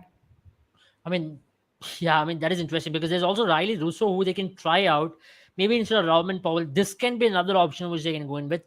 Instead of Robin Powell, have Riley Russo at 3, Mitchell Marsh at 4, Sarfraz Khan at 5, then Akshar Patel at 6. Again, that looks even more like a consistent and a stable batting order because Riley Russo, you know what he can do. On a good day, he'll give you as many runs as any other batter, and that's the potential at which Riley Russo bats unless you put him in front of Arshdeep Singh, But which is the another story issue altogether. again, But even also on being a is bad day, I Riley think Russo they can can't also really bat. yeah. Yeah, Riley Russo can't really bat below number 4 position because at after No, number 4, that's if the you look at point, number right? 5 and Mitchell number Marsh can bat 6. anywhere in top 4. You put Mitchell Marsh at But would you number really 4. want to let go of someone like Mitchell Marsh, who's been at No, such a good Mitchell Marsh form at in number T20 4, cricket Riley Russo at the at top of the 3, order? Mitchell Marsh at 4. I think he can do a Yeah, very good job at number 4. He's got the power to do it. of course, But of the course. only I issue would is going still to go with be Mitchell Marsh. how that Firozshah Kotla surface is all going to be about. Because if that Firozshah Kotla surface is going to be about low, slow, and turning, which has been Delhi's biggest nightmare over the years, when they've had all great overseas players who have come there and struggled, I really hope it's not the case. They have a very good surface. And if that's going to be the case, they can have Riley Russo at 3, Mitchell Marsh at 4, Sarfraz at 5. Sarfraz, I think, should have that game to bat at number 5 because he bats at number 5 for his domestic team. And then Yeah, have I Akshar think at that's not a 6. bad idea. Then Yeah. a 7th option can be that impact sub rule once again. Who can come in different position? It could be a Ripal Patel, it could be Lalit Yadav, Aman Khan, whoever they want to use. So that's going to be And the I think interesting also question if you here. have an early collapse, you can also have a Manish Pandey coming in at number 5, Exactly. So just on to on a, save on the a ship. bad day, you can have Manish Pandey coming Yeah. in as that impact But substitute. But I think that's that where is also, what really someone like Manish confused me. Pandey, Yeah. someone like Manish Pandey loves pace on the ball, and as you mentioned, able and what we saw in the Test matches as well. We are assuming things will get a lot better than what we saw in the Test matches, but Delhi traditionally has been a slower track. It's been a track, which I wouldn't say turns as much as remains a little low. Ball comes on 2 seconds slower than what it would come on a faster track. That's where I really believe someone like Manish Pandey becomes so what do you say inefficient, because that's been his issue with in Indian conditions, right? He's someone who loves pace on the ball. Someone who loves to time the ball out of the ground, and not someone who's really a basher or a dasher. And that's where I really feel he's out of place in Delhi. But I think that is also Absolutely. something that has really confused me with the way that Delhi went about in the auctions. We all knew that they had if Yeah. not an 11, they at least had 9 or 10 players out of that 11 who are going to start. But let's, So let's they look at just the needed, team once again, right, to yeah, understand they how just they can go needed about. backup. They just needed backup. So they brought in a Phil Salt and Riley Russo to strengthen a already top order heavy team. And then they Yeah. went ahead and brought in Manish Pandey, who is another batter who will come in at the top. And then they went ahead with Mukesh Kumar and Ishan Sharma to strengthen their bowling department, which is already really strong with Khalil Ahmed, Chetan Sakaria, and Kamlesh Nagarkoti. So Mukesh Kumar with 5.5 crores is likely going to sit out or be used as an impact sub more often than not. If Khalil Ahmed does what he did in the last season and Chetan Sakaria goes on to have a great season, because I don't see them not playing Kuldeep Yadav or Enric Norke. So these are the 4 bowlers, and you can have an Akshar Patel, Lalit Yadav, Mitchell Marsh, the combination of them coming in and pitting in as the 5th bowling option. So it was And I think very also the surprising how biggest they went issue about it for in the them, auction. the issue also for them is that Rishabh Pant, someone who's going to miss out, has scored almost 1,300 plus runs at number 4 and number 5 for Delhi. I know he's not really preferred batting in that spot, but granted how they have framed this team, he would have still slotted at number 4, number 5, and so him missing out is really hurt them because of their auction as well, where they did not really have a middle order backup.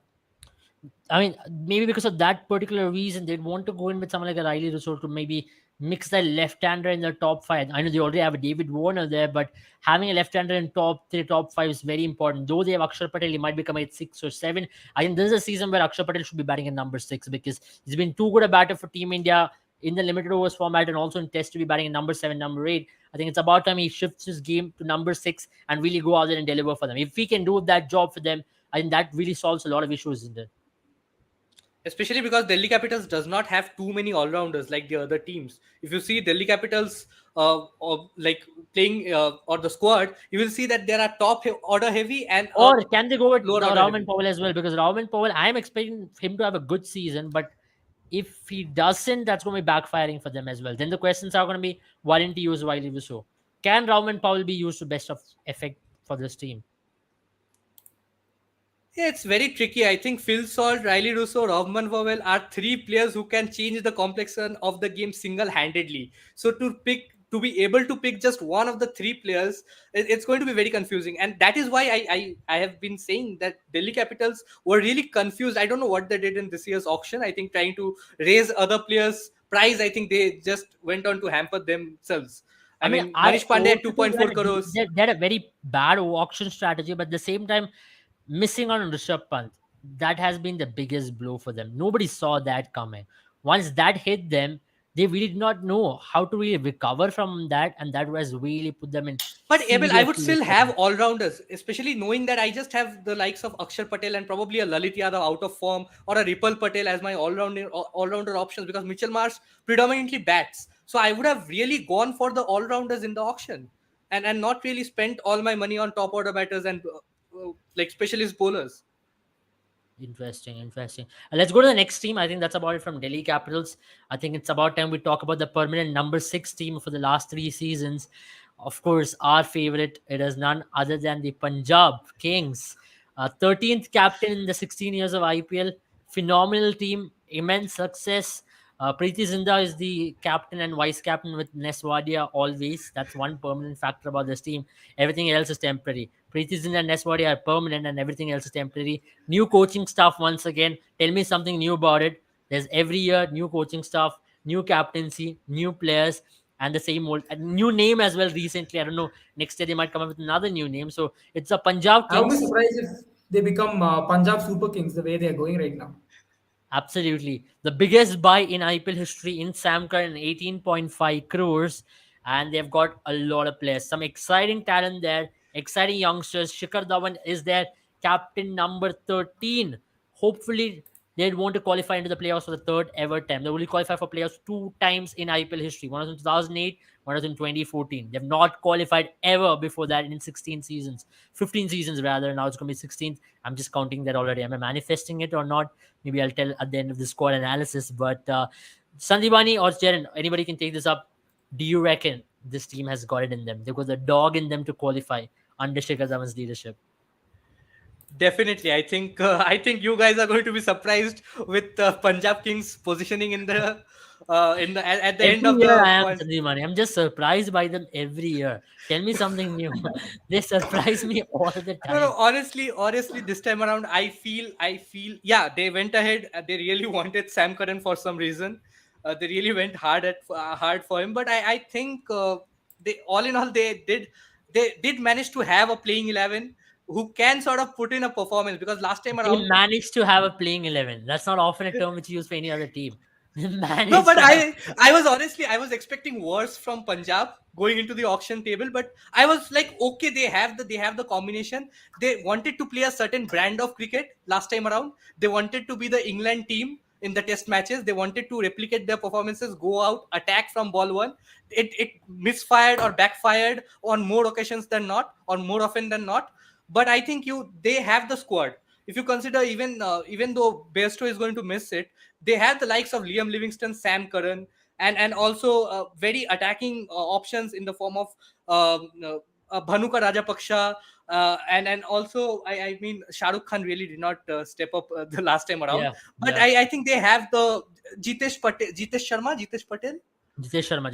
Jitesh Sharma. Jitesh Sharma, I think wicket keeping option, great a player who can sort of take the Mm, up the ante for the team, and also yeah. the likes of Rabada and Arshdeep Singh. I think Rabada had a poor tournament last time around, and they did not really have enough runs to defend on the board. So I think Mm. if they can sort of pull in with the bat with Bhanuka I think they Rajapaksha have the coming in, bowling attack, isn't it? They definitely do have the bowling attack. Jen, I'll ask definitely, you a definitely. question. Yeah. Now, talk about the batting attack. There is no Mayank Agarwal, one of their biggest star boys of the last few seasons. He's off the radar now.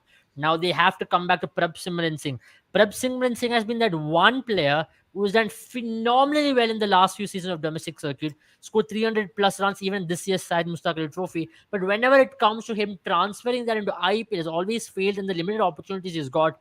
And talking about Shah Rukh Khan, he's played 6 games this side Mustaq Ali Trophy, and he failed miserably, scoring 45 runs of 48 balls. One of the biggest buys of the last season. Jitesh Sharma on the other end got an India call up as well.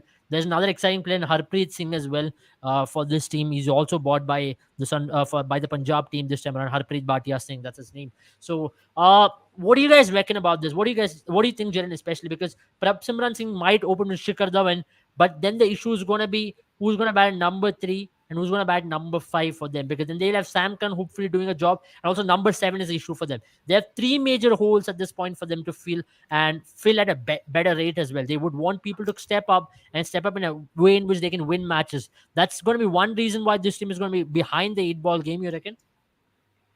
Yeah, I think it's a team which really does not have a lot of big boys when it comes to the batting order.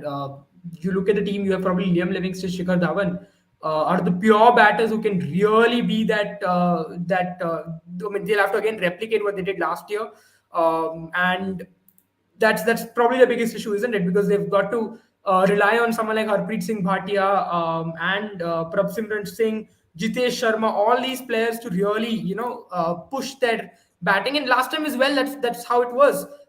If you really look at the last year's batting, I mean, if you the highest run getters, Jitesh Sharma was right there amongst them at 234 Yeah. runs. So except for Livingston and Dhawan, who scored 437 and 460 each, no one else really crossed the 300 runs mark, and that's really what put them down last time around as well. That's also got to do with how much they chopped and changed this year. Again, I really think in trying to buy Sam Curran, they've forgotten to buy some batters, and the lack of Indian batters is really going to hurt a team, because IPL, you always need an Indian batting core. It's not very easy to find an Indian pace bowling core unless you're Sunrisers Hyderabad, who seem to pull one every day out of a hat. Other than that, it's very much the Indian batting core that has won teams this season. So that's what I'm really shocked with this team, and I really reckon this team. I won't be surprised if this team really ends up in the bottom half of the table. And I Interesting. don't know And why for me, everyone is this saying team is they'll a end up very in the top. interesting team for a lot of reasons. If Sam Curran can do a job in number 6, and if he can give them consistent death overs bowling alongside Arshdeep, this team is a decent bowling attack.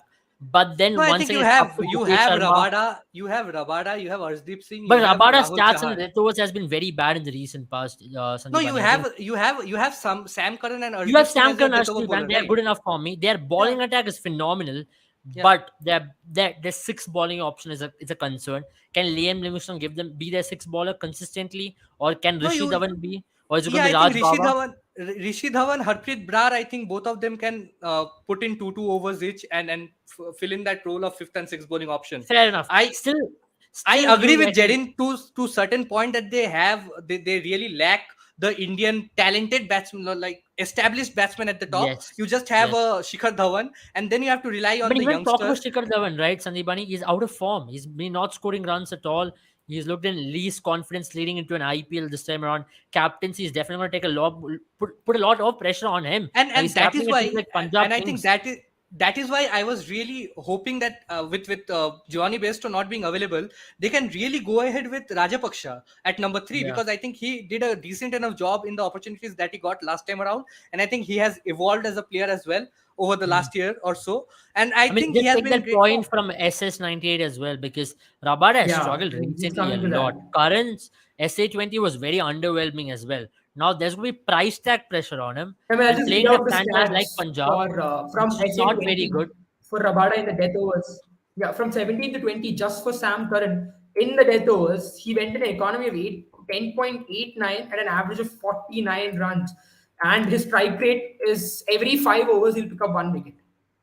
I don't know Now if that that's a is player you would have. that is the season that Ravada had last time around, and he No, has we're talking about really. Sam Curran. We're talking about Sam Curran from Okay, SA20. Sam Curran in SA20. I think SA20, the pitches Come were on. I mean, really. we're talking about SA20 where pitches were still more conducive to bowling. Pitches were slow. Now you're talking about Well, if you are a Mohali. You're talking spinner, about but Chinnaswamy. You're talking about pitches like Mumbai, where he's going to be playing a lot of matches. Mohali, especially. I know square boundaries are big, but that is a That's where I was a bit classic Indian match. surprised. that's why during the auctions as well, I said that Sam Curran is a player who really would have suited on a pitch or like Chennai or Yeah, of Ahmedabad course. or Of course. Delhi. Because He of had to course pull I up would say Chennai. Chennai, but there is a reason for that. The way he No, but operates is he loves bowling those cutters. He loves bowling those leg cutters, off cutters. He balls those Yorkers, yes, but that's never his goal to delivery. Under pressure, under the pump, he will resort to a cutter, and that's what we saw in SA20 as well. Genuinely believe the reason why he was so successful in the T20 World Cup was because of the length, the boundary length that was so huge. It was not easy to hit him out of the park. But in Indian conditions, where the boundary is much shorter, just like we saw Mhm. in SA20, that's where Sam Curran's challenge is going to be. And in Mohali, where you really don't think cutters are going to come into picture. I think and Rabada is going to be a much better bowler in that sense. I think even if you have an issue with both Rabada and Sam Curran performing consistently, they also have the option of playing a Nathan Ellis. I think Nathan Ellis is a very good death over bowler. I I think mean, yeah, bowling is Nathan Ellis sorted. is a good I option. don't I think think Nathan Ellis will Punjab start Kings. for them because Rabada is not going to be there for the first couple of matches. Yeah, I think Punjab Kings will not have any problem with the ball whatsoever. The problem is going to be whether they are able to put up a score to defend. If they go on to get bundled out for 160s, 170s, 180s like last season around, like last time Yeah. around, they are not going to succeed. If you have runs on the board, I think the bowling department can do a decent enough job and choke a lot of teams under pressure. I think this bowling team and a lot of teams are And they also, I underestimating. believe the kind of players that they've gotten Hi, and Aram and Fatima. Welcome on the or stream. It's the first time I'm seeing this name, so welcome on the stream. so yeah, I mean, where I was looking at the management, the staff that they've brought in. As Samdimani mentioned, tried to be England last year. Now this year they've gotten the England coaching staff, and they've gotten some the likes of someone like Brad Haddon and the kind of staff coaching that they've got. I think they're really going to try that brand again. But I think this time they're going to fail even miserably than last time, because I think last time we did speak about how they actually had the tools in the shed. This time, I really reckon it's going to put a lot of pressure on the youngsters, because we have seen in IPL it takes some time for your youngsters to really get going. I think Jitesh Sharma will do a decent job. He can bat a very good strike rate whenever he gets going, but I still believe it's a lot of pressure on the likes of on the likes of the players like Harpreet Singh Bhatia or Prabh Singh to really play at attacking cricket on the big stage that IPL is going to be. Not saying that they cannot, just saying that putting the whole or putting that much amount of onus on them is going to be the downfall for Punjab Kings. Unless again there is a fairy tale story, which kind of tends to happen whenever I write a team off. I I think mean, that is if possible as well. Gujarat Titans were the Rajasthan Royals of 2008, I think Punjab Kings are going to be the Well, Deccan to Chargers be of very 2009. honest,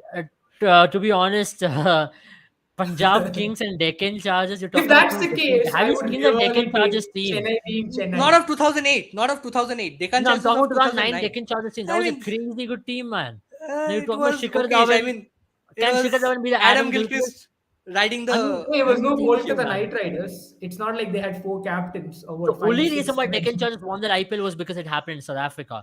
The bowling attack really Yeah. restored to South African conditions. I Here, think talking about a they had players who have done exceptionally well in South Africa over their careers. I think they had Herschel Gibbs, Andrew Simons, Adam Gilchrist, Dale Steyn, if I'm not wrong, played for that no, Dale team in that Singh year. wasn't there. It was Oh, RP I think he Singh. played for RCB that year. RP Singh was RP there. Singh, yes, RP Pragyan Singh played. Oja was there. So Pragyan Oja that's as it. I don't well. think we should go way back in 2009, but I'm just talking about the comparison was very vague and odd for me. I hope nobody does that. It's disrespect. It was No, one of no, my favorite teams to watch. I really feel that Punjab Kings are going to pull in a surprise. Not a surprise, yeah, surprise if you consider the last 15 years that they have performed, but not a surprise if you ask me. But because I think they have the team, and I think after the first 3 or 4 games, if Shikhar Dhawan can transition his captaincy in a way that it does not affect his batting. I think if Punjab Kings go on to score in excess of 170, 180 consistently, I think they are going to win a lot of games. And I think both of you are going to be surprised at the end of the tournament. I really hope, man. I really hope, like, I hope it's not the surprise which they give me every season, something different. But let's talk about the next team. The surprise is the word over here, and I'm really hoping some players do step up. Raj Bawa is a player I'm looking out for. Harpreet Bhatia is a player I'm looking out for. These players will be used as an impact sub, I'm believing. But let's talk about the next team, Sandipani's favorite team, of course. It is the team from Kolkata We have Knight to Riders discount once again. before we I'm end going to IPL talk now. about it. a team which got affected before IPL started once again. It is Shreyas Iyer missing out, the captain of the team, ruled out mostly for the entirety of the IPL, I think so at this point, because um, he's been suggested to have a surgery and he's rejected that.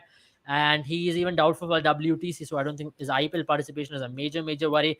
Nitish Rana, of course, I hope he scores more runs than having more hairstyles this time around. So he's definitely the captain of the Kolkata Knight Riders team. I'm a huge fan of Nitish Rana, right? I've followed him since 2017. Big fan, but can he do as a captain? That's a major question. Still establishing himself. I think burden too much or not, we'll definitely find out. But let's pull the squad on the screen, right? Shreyas Iyer, let's rule him out straight up. He's out. You're out, mate. And let's talk about Ritin Das and Shakib Al Hasan has confirmed that they'll be only participating from April 8th to May 1st.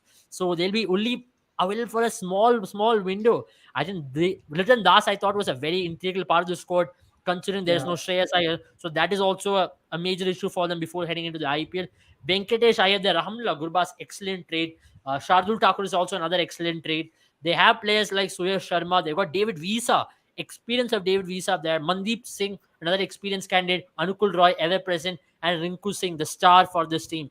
Uh, what do you reckon? I'll start with Sandibani. Sandibani, your real thoughts on this team? Because I think there's a lot of potential, but can they convert considering the form, considering various other factors before heading into this tournament? Yeah, honestly, if putting my biases aside, I think Shreyas Iyer is going to be a huge miss, because if you consider the other Indian players in that team, none of them are in the playing 11. So I feel they are definitely going to miss and dearly miss Shreyas Iyer.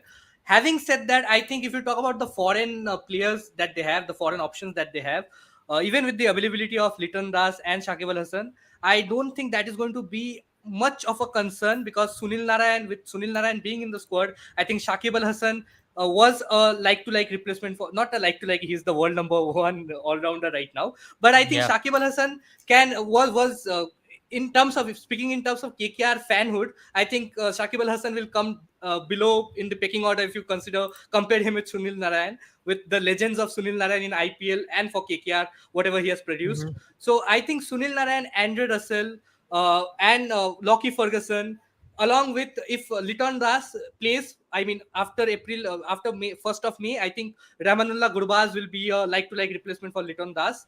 And then you have David Vizay, who is a like-to-like replacement for Andrew Russell as well, and Team Saudi like-to-like replacement for Lockie Ferguson. Not the impact that the players like Liton Das, Andrew Russell, Lockie Ferguson are going to be integral.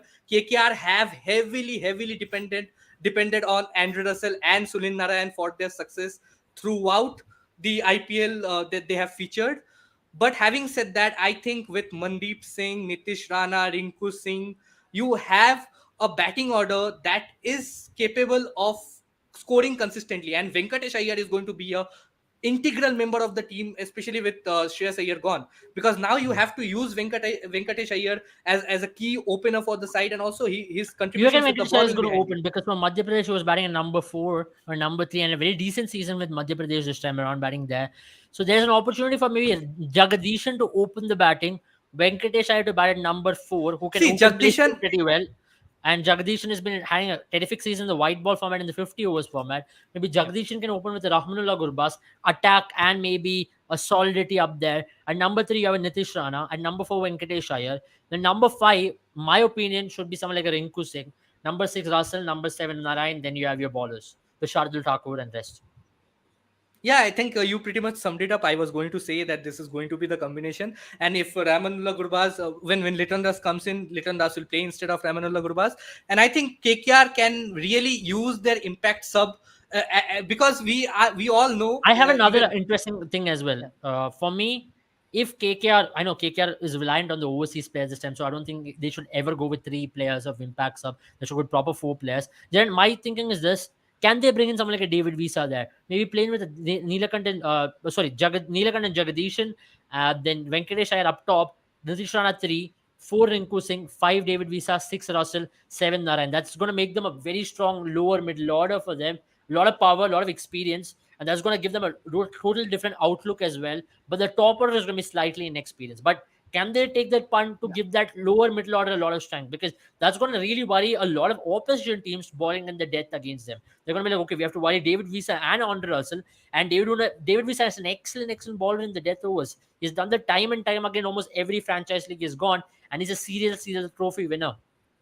Yeah, he's won everything I think he's played this year, which is a very good news for KKR fans. But I still believe he will, because someone like Jagdishan is really not tested yet in the IPL.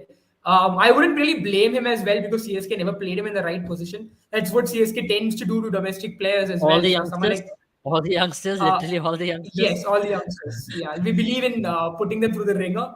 But just You need speaking to about it, be and that's the reason 35 why. years to be playing for CSK. Minimum qualification. 15 years of experience without playing.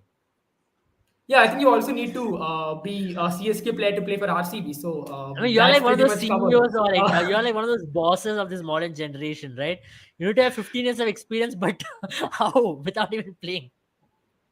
well, I it think just the works, experience and it's counts, worked and I for think us four experience at times. any format counts, and I think that is why Ajinkya Rahane landed a position in that team, and I think he's Yeah, going to be a I great think you have impact to sub. really see Ajinkya Rahane has 35 to is the mark, be. my friend. Again, he's 35. With 15 years And of who knows? experience. Right. Ajinkya Rahane could finally win his first ever IPL trophy after playing for so He's not long. one. And that's He's how he not also one. won. Oh, yeah, he's not one. Very He's now weird. one. He came into Rajasthan Royals under Rahul Dravid's captaincy. I think by then Rajasthan had already stopped winning trophies.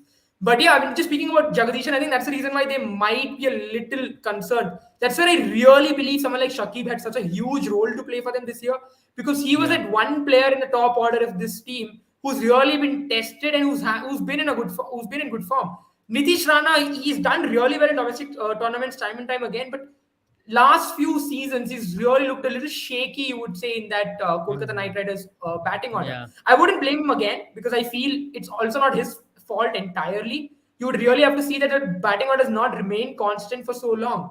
Ever since Dinesh Karthik took over, there was so many chopping and changing. Last year, I believe they got somewhere, but by the time they got there, it was already done. The tournament is Yeah. almost over. So this Rinku time Singh's around, I that magical really innings think, came too late. yeah, But I exactly. really And love, I I think they really will love, go yeah. with how. However, I do But believe Jaren, that I they just want will to go ask you, what do you through. think about this team which SS98 has suggested? Something which suits your similar thinking. Shakib is present in that team. There's Rinku, there's Russell, there's Shardul, and Southey and Varun. Yeah, I think when Shakib Al Hasan comes back, he might play in that role. But I think for me, genuinely, I believe someone like Ramanullah Gurbaz might just get that nod up ahead because if you look at, I wouldn't really say Jagdishan yet because I don't know how he's going to perform in IPL. But obviously, in the domestic season, he's been an aggressive batter. But Venkatesh Iyer, Nitish Rana, over the years, they've taken a little bit of time to get going. So that's where I believe someone like Ramanullah Gurbaz can really take some pressure off of them. And if he does end up losing a wicket, I still believe these players can cover up on their day, provided they really come to the party. So I believe he's a very good option up ahead. But if when Shakib Al Hasan comes back and when Leighton Das come back, I think there's going to be a slight bit of change there, and you might see someone like so you might see Leighton Das and Shakib Al Hasan both make into the 11, or at least Leighton Das for sure. See, I mean, I'll that's I'll going to be I'll interesting. just add 2 points to this. If I think if KKR does go on to play with this playing combination, I would have Nitish Rana open the batting with Jagdishan. I would push in Shakib Al Hasan at number 3, and Venkatesh Iyer can come in at number 4 with Rinku at 5, Russell at 6, and it's the same thing. And just have Mm. Loki Ferguson instead of Tim Saudi. And another Depends the pitch combination fit, that right? really integrates, yeah, another combination that really interests me is if you have this combination, and you can have Sunil Narayan come in at number 4 instead of Shakib, and then you have Rinku Singh at 5, Russell at 6, Shardul, David Wiese at 7, Shardul at 8. Maybe Sunil Narayan can be that floater who can be used in that batting Yeah, order and anywhere. then you also have the option of playing in a David Wiese. If Shakib does not play and Narayan comes in at number 4, you can have a David Wiese at number 7 who can Yeah, do the for job me with the the ball only as issue well. is Shakib's strike rate batting at 4 or 5 in Yeah, T20 format in exactly. the That is recent why I years. don't want Shakib at number 5. Even if Shakib plays, he should be pushed at number 3 because If I he don't think plays there, KKR but can. Yeah, Yeah, I my think he shouldn't ideal play 11, I don't see below Shakib number there as three, well. number four. Either you play Litton Das up top, and or you don't play any batter up top as an overseas player, or you bring in David Visa. It's up to KKR. I think that's about it from KKR. We have to go to the next team. Analyzing 10 teams is a task, lads. It's and I like think KKR it are just doesn't definitely seem going to make it to the playoffs this time around. as optimistic. I'll just give it to you for that. I just that's Just very like that's good. Punjab Kings, I think two Bollywood powers are going to make it to the top four. It is going to be Punjab Kings and KKR for sure. That's the opening game of the IPL as well. For them, for For them, them, Yeah. yeah. and they're playing their Yeah. first game there. But let's talk about the next team. It is none other than the Chennai Super Kings. We're going to be playing that first match today in few hours time, and of course, the news is that Quite a Mahendra few, Singh huh? Dhoni is injured. So we do not know what is the deep thought about what the injury is like or how is it going to go. 15 years of IPL, one constant figure there is Mahendra Singh Dhoni, has seen it all, and 41 years of age, and is still the fittest player in that team. That is the weirdest part. So let's talk about this team. Excellent time in the auction, bought Ben Stokes for 16.25 crores. Kyle Jamieson is ruled out. They brought in a phenomenal ball in Sisanda Mangala from South Africa when they had Wayne Parnell, who they could have possibly brought in. Last season, had a Yep. tough time in the last season. Jaren, your thoughts on this team? I know you already said that you're scared about this season with Chennai Super Kings. What are your initial thoughts? Can they do it around? Because last time around they had a slump. 2021 they went on to win the IPL after 2020 slump. Can they repeat it? Because they're back in the den. Every time they've played a season in Chepauk, they've qualified each and every time of that. Yeah, I was just going over the win percentage for CSK over the years, and just like you mentioned about how RCB peaked during the pandemic, Chennai has really fallen ever since they have been asked to Do you say so? play Because out they of won an Chepauk IPL because title, they man. Do you really want to talk about it? Like no, peaking I'm and talking about falling just off? the win percentage, just the win percentage. But yeah, I mean, I understand, and that's the might of CSK, right? Even when we're down, we end up winning. Unlike RCB. But yeah, moving on. But I think this time around, last year, what the major two problems was obviously the death bowling and the middle order batting. I think the top order was still covered with the likes of Devon Conway, whom they did not play initially, which was a bit surprising. But once they really got to play him, you felt he was the player for them again. If you look here, he did have a very good strike rate, but the issue with them again is the lack of runs that these players scored. That's where I believe maybe someone like Ben Stokes not a bad idea, and he's going to be playing as a batter. But the issue is going to be where is he going to play? He's not really a batter who can play in the lower order like he used to. He's become a top order batter now. That's where I really think either Gaikwad or Conway might go a step down. And I think, to be very harsh, I think you're looking at someone like Dubey and Pretorius to be your finishers. So that's where I am genuinely worried for this team. Also because in the death overs, and here goes my rant, they have not gotten someone like Wayne Parnell. I mean, I don't really understand why. He's done an excellent SA20. Over the years, he's been really good when it comes to death overs bowling. Since 2022, I know he's gone at an economy of 10 runs per over, but he's got an average of 15.5 and a strike rate of 8.8. You give him 2 overs in the death overs, he's going to come up with 2 wickets. So I really don't know why you've gone with someone like like someone like Magala, who's a very good new ball bowler, but CSK doesn't really have a dearth in new ball bowling. So a little shocked and surprised. Maybe Dhoni knows something that I don't. Very interesting. I mean, that's something which they've always backed in trying to bring these different players. But let's pull the squad once again, understanding how they line up last time. Ruturaj Gaikwad did not really have the kind of season which we expected him to have, but he had a phenomenal side in Mustaqil Trophy coming in. Ambati Raidu has not had a good domestic season, but you'd really be hoping that Ambati Raidu comes into the act this time around. How do you see this team lining up? For me, it is Devon Conway, Ruturaj Gaikwad. At number 3, I see Moeen Ali. At number 4, I see Ben Stokes. I don't see Ben Stokes batting anywhere other than top 5. And at number 5, Jadeja. At number 6, Shivam Dubey. And number 7, Dhoni. Then, of course, they can have the bowlers, which I think Deepak Chair will bat number 8. That's a decent batter at number 8. Then Mahesh Tikshana is not. Mukesh Chaudhary is not there. So they have to look for another Indian seaming option. So that's going to be between Simarjeet Singh, I believe, who they can definitely try out. And Mahesh Tikshana will not be there for the initial games, but Mahesh Tikshana is definitely going to be an option for them as well. Now, the question is, who's going to bowl at the death, then who's going to be the next Indian bowler? Because there is Rajwardhan Hunger Gekar, who's supposedly the next big thing in Indian cricket when it comes to his all-round hitting ability. Can he be given that nod ahead? Because if you look at that bowling, when you look at Deepak Chahar, yes, he's coming back after an injury, But who else is there in the Indian bowling contingent? Because Mukesh Chaudhary's injury is a massive, massive blow. And they are looking at Tushar Deshpande, who leaks a lot of runs, and Simarjit Singh, who's not yet the most confident bowler. There is still a big, big leak out there. Or can they take a punt and say, okay, we'll play Dwayne Pretorius and we'll see how things go from there on? Because your four overs spot gets filled if you're playing Mahesh Tikshana, Ben Stokes, Devon Conway, and Moeen Ali there. So then you have to take a risk of dropping Mahesh Tikshana and going one spinner less in Chepauk, considering there'll be Jadeja and Moeen Ali to do most of the job, and then maybe hope on something like a Dwayne Pretorius to come into the act. Yeah, I think the way the team has summed up, I think it's very difficult to pick four foreign players from there because you definitely need a Moeen Ali in that I team. think this If lineup is pretty nice as well. This is a very decent lineup, which is mentioned. Yeah, great, great. I think Rituraj, Ben Stokes, yeah.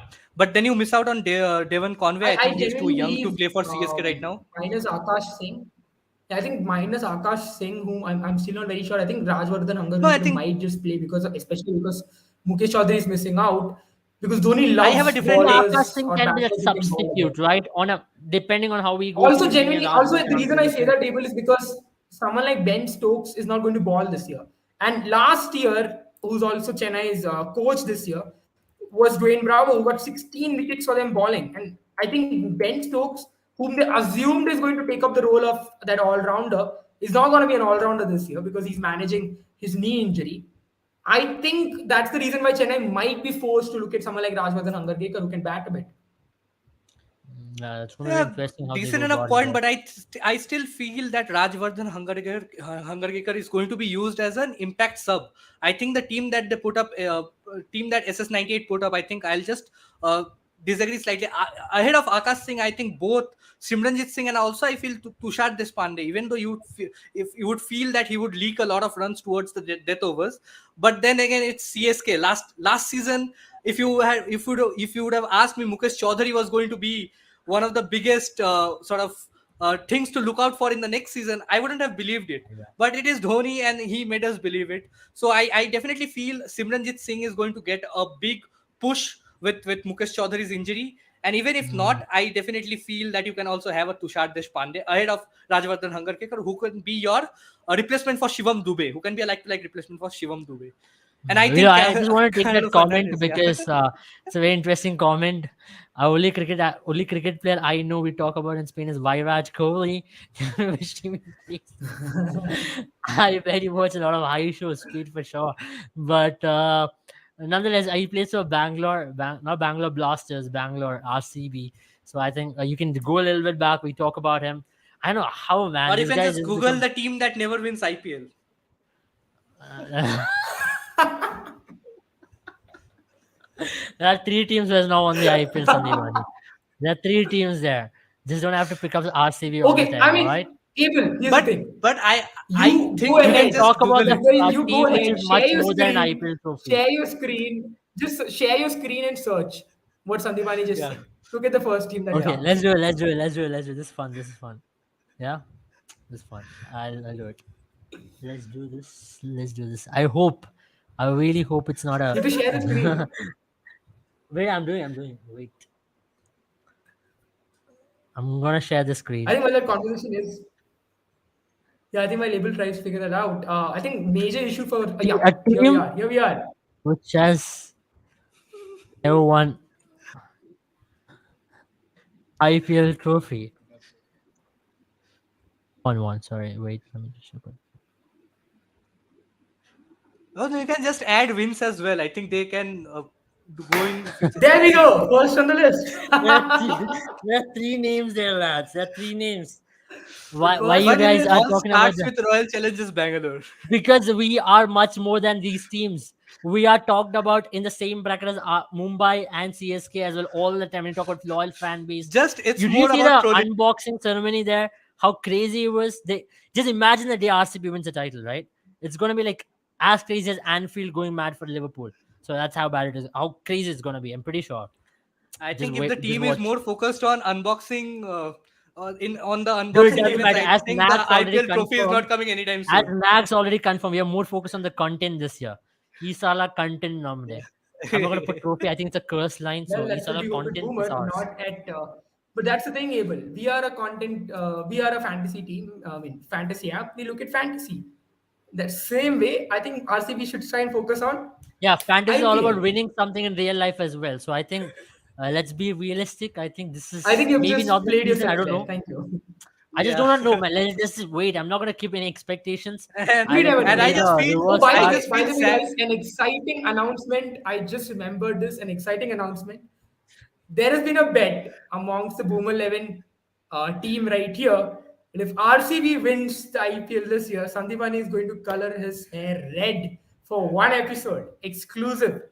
And if KKR win this year, then Abel is going to be flaunting purple hair, which I'm sure a lot of girls in the chat are going to be excited about. So that is an interesting news And from our side. if So Chennai Super Kings does not win, I never then said it. Jaden is going to I color never his said it. hair yellow. That's I not never the said deal, it. bro. Here's the I'm thing, ready guys. for that. We won I'm four like trophies. 110% so sure that KK are now winning it. That's why I've gone for that. I've just gone for that. I just know they're not winning it. So I I think don't that's think about it for either of us will CSK. have to color us. Yeah. Let's go to the next team. I think it's about time we go to the last team, the team which finished last. Not often we talk about the most successful franchise in IPL history finishing last. Jaren, your rival rather. We don't have a Mumbai Indians fan, but our whole company is filled with a lot of Mumbai Indians fans, a lot of people from Mumbai. So they are definitely going to be watching this and they'll have a thing or two to say. So let's talk about the Mumbai Indians I think we missed out finishing. Sunrisers Hyderabad in between. We will talk about it. We will talk about Yeah, Sunrise we did. Hyderabad as well. I don't know where they finished. We'll talk about them in the last before we talk. Yeah, I yeah. forgot about them. I They really did finished forget seventh, about. I think. Forgot. So No, no, I eighth. seventh. I really think did it was forget about KKR. them. How did we miss on Sunrise Hyderabad? Should we go for Hyderabad now? Because I think it's only fair we talk Yeah. about one of the strongest teams on the Yeah, paper yeah, yeah, yeah. this time around. Definitely. Because I forgot about how did we just forget about Sunrise Hyderabad? I mean, they just went under SRH the finished. radar. SRH finished. I think. Let's see. I think they finished They eighth, finished if number I'm not wrong. seven, number eight, number. Oh, there are 10 teams, guys. Okay, I'm just forgetting Number Yeah. about eight. them. I'm Number sorry. eight. Yeah, let's pull out Seventh was KKR. Sunrisers. Yeah. Yeah, they're number eight on the table. Crazy season last time around. Did not really finish well. Had some winning streak in between, but a completely revamped squad for them. Got like some Mayank Agarwal, Harry Brook, the biggest talked about youngster in world cricket at this point. Sanveer Singh, another exciting player. Vivran Sharma from Kashmir, and Abdul Samad, Aiden Markram. Aiden Markram just won SA20 trophy with the Sunrisers Eastern Cape in the South African League. And of course, they have the best Indian bowling core, as we already did mention as well. Your thoughts, gentlemen, quickly before we go to the next team about Sunrisers Hyderabad. As they are shown in the paper, can they really have that kind of a season? Because they are spoken about as the favorites to go on to win the IPL this time. Yeah, I think if I take it up, I think it's definitely Sunrisers Hyderabad are the pre-tournament favorites. And what's not to like about the team? You have a great mix of youngsters, a captain, Mayank Agarwal, who was really under the pump in Punjab Kings of having the burden to take the team or carry the team with the bat.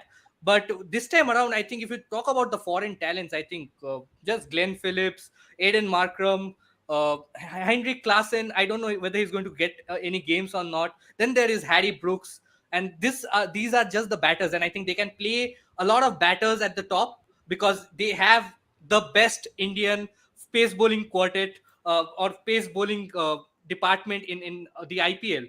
And add to that Dale Steyn as the bowling coach, and Brian Lara as the batting coach. I think what's not to like? Everything is there to like, and I think they had caught a streak of winning matches. They were winning matches consistently last time around, but we were not really happy with the way they were starting off an innings, and they were really they were not the pre-tournament favorites last time around, and we did not like the combination or the mix that they were putting up with Washington Sundar missing more than half of the games that he was promised to play, and a lot of things going wrong. Kane Williamson not clicking. So I think all of that is back in the past, and I think Sunrisers Hyderabad have been one of the more consistent franchises throughout IPL, apart from Chennai Super Kings and Mumbai Indians. So I think Sunrisers Hyderabad this time around, really strong team under the leadership of Mayank Agarwal. I think it can only go downhill from here. I think they'll have the pressure of winning it because they are Absolutely. by far the best team. Absolutely. And it's going to be very interesting to see how they go about. But in my opinion, their lineup is going to be pretty much like Mayank Agarwal, Abhishek Sharma, Rahul Tripathi, strong Indian top order, alongside Aiden Markram at four, the captain, Then they're gonna have Harry Brook and Glenn Phillips at 5 and 6. Then number 7 Washington Sundar. Number 8 came Marco Jansen slash Adil Rashid. And I think there's one of the teams who can go in with 3 overseas players, and depending on situation, bring the fourth overseas player, which could be Fazlak Faruqi, Adil Rashid, or Marco Jansen as well. A very similar thing to what you saw in Rajasthan Royals there. Strong overseas middle order contingent who are in form, and the 3 Indian fast bowlers could be Umran Malik, Bhunesh Kumar, Karthik Tyagi for me, because I think Natarajan has faded away a little bit in the recent past, and that's not really a good news because on the other end of the spectrum, Karthik Tyagi can be that assigned death overs bowler for them, isn't it, Jaren? This team again, I think one of the huge advantages Sunrise Hyderabad has. I mean, obviously they've got a very well-rounded squad, the best squad on paper. But what we always have loved about this team is the fact that they've had such fast bowling contingents, and all of them being Indian. That's a huge advantage because it allows them to play those explosive batters. It gives them such flexibility as well. But one thing we criticized them last year was the kind of spinners, right? That they had. They Yeah, had a lack of spinners, and they also had lack of, you would say, top order batters. And that's where they've really improved, or not top order, rather middle order batters, and that's where they've really improved. yeah, The likes of, obviously someone like Aiden Markram's had an excellent season already over at the other Sunrisers, which are the Eastern Cape Sunrisers. He's won the trophy there, and he'll be hoping to make it 2 out of 2. But also, he's the only South African captain, if I'm not wrong, who's won an ICC trophy. to So win an he ICC knows how to trophy, yes. captain teams. So, with the fact that now Mayank Agarwal is in the team, Harry Brook is in the team, now that lack of experience is really gone. Now there is a lot more experience in this team. Harry Brooks is going to be someone they're going to bank on really. But for me, again, as the Yeah, question that you raised, I still believe Natarajan has got it in him. It's just that injury has really set him back. But it's going to be still, I would still say it's going to be harsh on someone like Karthik Tyagi to not play him in the first match. So until and unless in the nets, someone like Natarajan is going full speed and really making it difficult, I would really suggest Karthik Tyagi is the way to go. absolutely. I mean, let's see how that happens. I think about time we go to the last team. It's been almost 2 hours, and I think time has gone pretty fast. So I think it's only time that we bring the last team and end the show for today, because we'll be back before every game as well to talk about all these teams in detail. And it's going to be very interesting because whatever we predict can be absolutely toppled up. As Sandeepani says, Punjab Kings are going to make it to the playoffs with Kolkata Knight Riders. He's predicting a 2014 final repeat as well. So those are some big, big predictions. 2 teams who everybody across the world has rated badly. Sandeepani has said those are 2 teams who are going to play the final. So guys, I think you can either, No, I if did you not say they want are to going win to a play the final. I said two of the top four. Two of the top two of four the top is four, what I everybody mentioned. has Yeah. told these are 2 teams who are going to end up on 9 and 10. So in that regard, at least these are big, big calls, man. These are And big, after big this calls. tournament, I think you just have to come back and worship me as the next best thing. In terms of If prediction, it I think happens, definitely. if it happens, I will dedicate a talk. I'll just dedicate an episode on how great Sandeepani is. Right? I'll Yeah, just or, dedicate an or else episode I'll, on. I'll just be the Gotham Gambhir of predictions. Yeah, it'll just be like one of those guys who just want attention, so making anything to go in the headlines. So soon in the Twitter space, someone is going to be like, "I just saw an analyst who predict Punjab and Kolkata. I wonder what is he even talking about." Negative way is also a nice way to attract people, dude. I think that's a good way to go. I think you can say something else as well. Maybe Nitish Rana scoring 800 runs this season. That's something which you're expecting. No, I think you're just being sarcastic out here, but I totally No, get I'm your not point. sarcastic. I'm being straight No, no, up. Nitish you're, Rana you're 800 you're just runs. being sore with the fact that RCB not winning anything, and we I'm have not. already I'm gone not on to sore with troll anything, RCB. my friend. I have seen it all. I've had a decent season as a sports fan, so I think it just should continue. So let's just hope. I'm gonna reverse jinx everything this time. Oh no, I'm not gonna tell it out. So let's just see. I'm not saying RCB make it to playoffs, but I'll just see how things go later on. But let's talk about Mumbai Indians. Let's talk about Mumbai Indians. Highly talked about team again. Jasprit Bumrah's injury just hitting them before the IPL. Not the ideal way to start. Jofra Archer is back in the mix. They bought Cameron Green, second highest paid player in IPL history at this point of stage. Duan Jansen is part of the squad, the twin brother of Marco Jansen. Shams Mulani from Mumbai is part of the squad. Vishnu Vinod, an exciting wicketkeeper batter. I always have enough time for Vishnu Vinod. Exemplary batter. I think he's better than Ishan Kishan to open the batting for them, but people might not agree with me. There's Devon Brewis, there's Tristan Stubbs, and there's a lot of other players as well. But let's talk about it. Let's talk about Mumbai Indians. Sanjay, what are your thoughts about this team? Because this team is a team in the recent past has been a little bit of a disappointment. Two consecutive seasons not qualifying into playoffs. Now there's a lot of pressure on this team. Rohit Sharma's form, Ishan Kishan's form, Surya Kumar Yadav's recent form, and of course talking about Cam Green and Tim David. Can they really come good as well? Yeah, I think it's a team for the future. If you just look at the team, I think a lot of youngsters who have not yet made a mark in the international circuit itself, they are bought for 17. Cameron Green for 7 crores, I think would have been the right price for Cameron Green. 17.5 crores for Cameron Green playing in India as an all-rounder is, I think, way overpriced.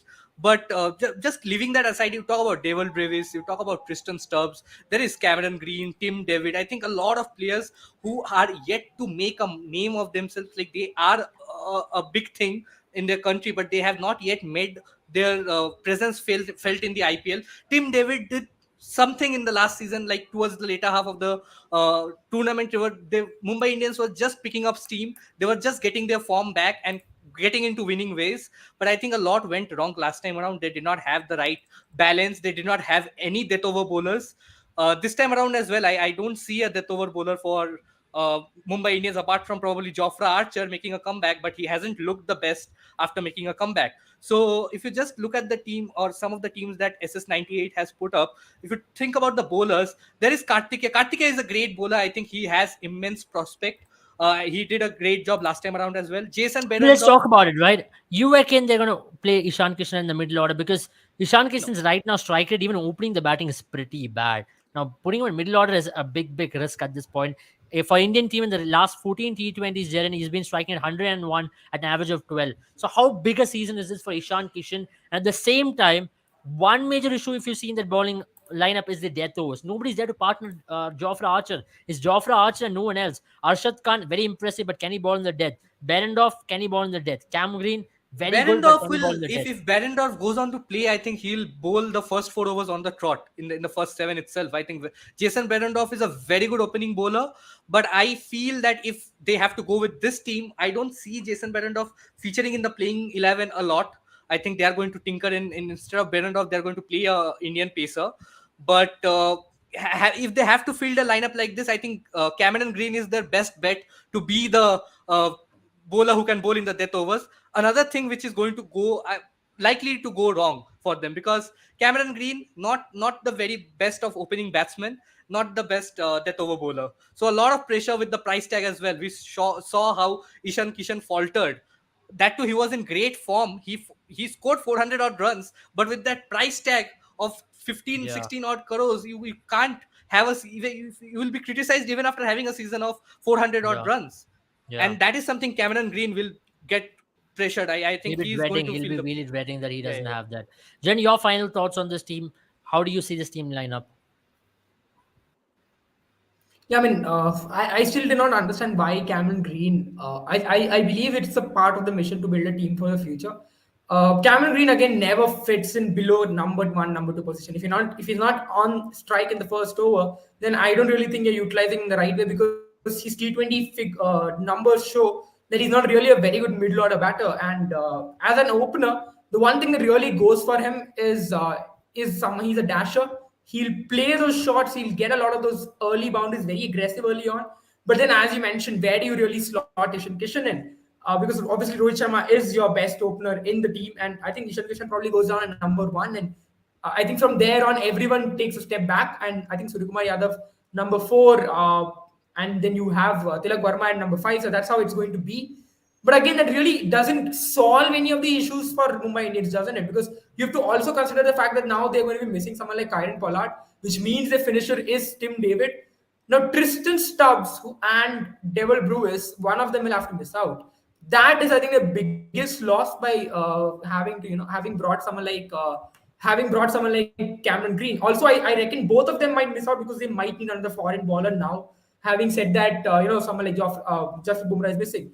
So that's where I believe, just like what I spoke about Ben Stokes, he isn't really a player who fits in this season. He's a player who fits in for the next few seasons, where you're going to build a team around him. But for Chennai's case, you would have to say Ben Stokes is going to step in place of Dhoni, which means it's a plan which is going to come to fruition much closer.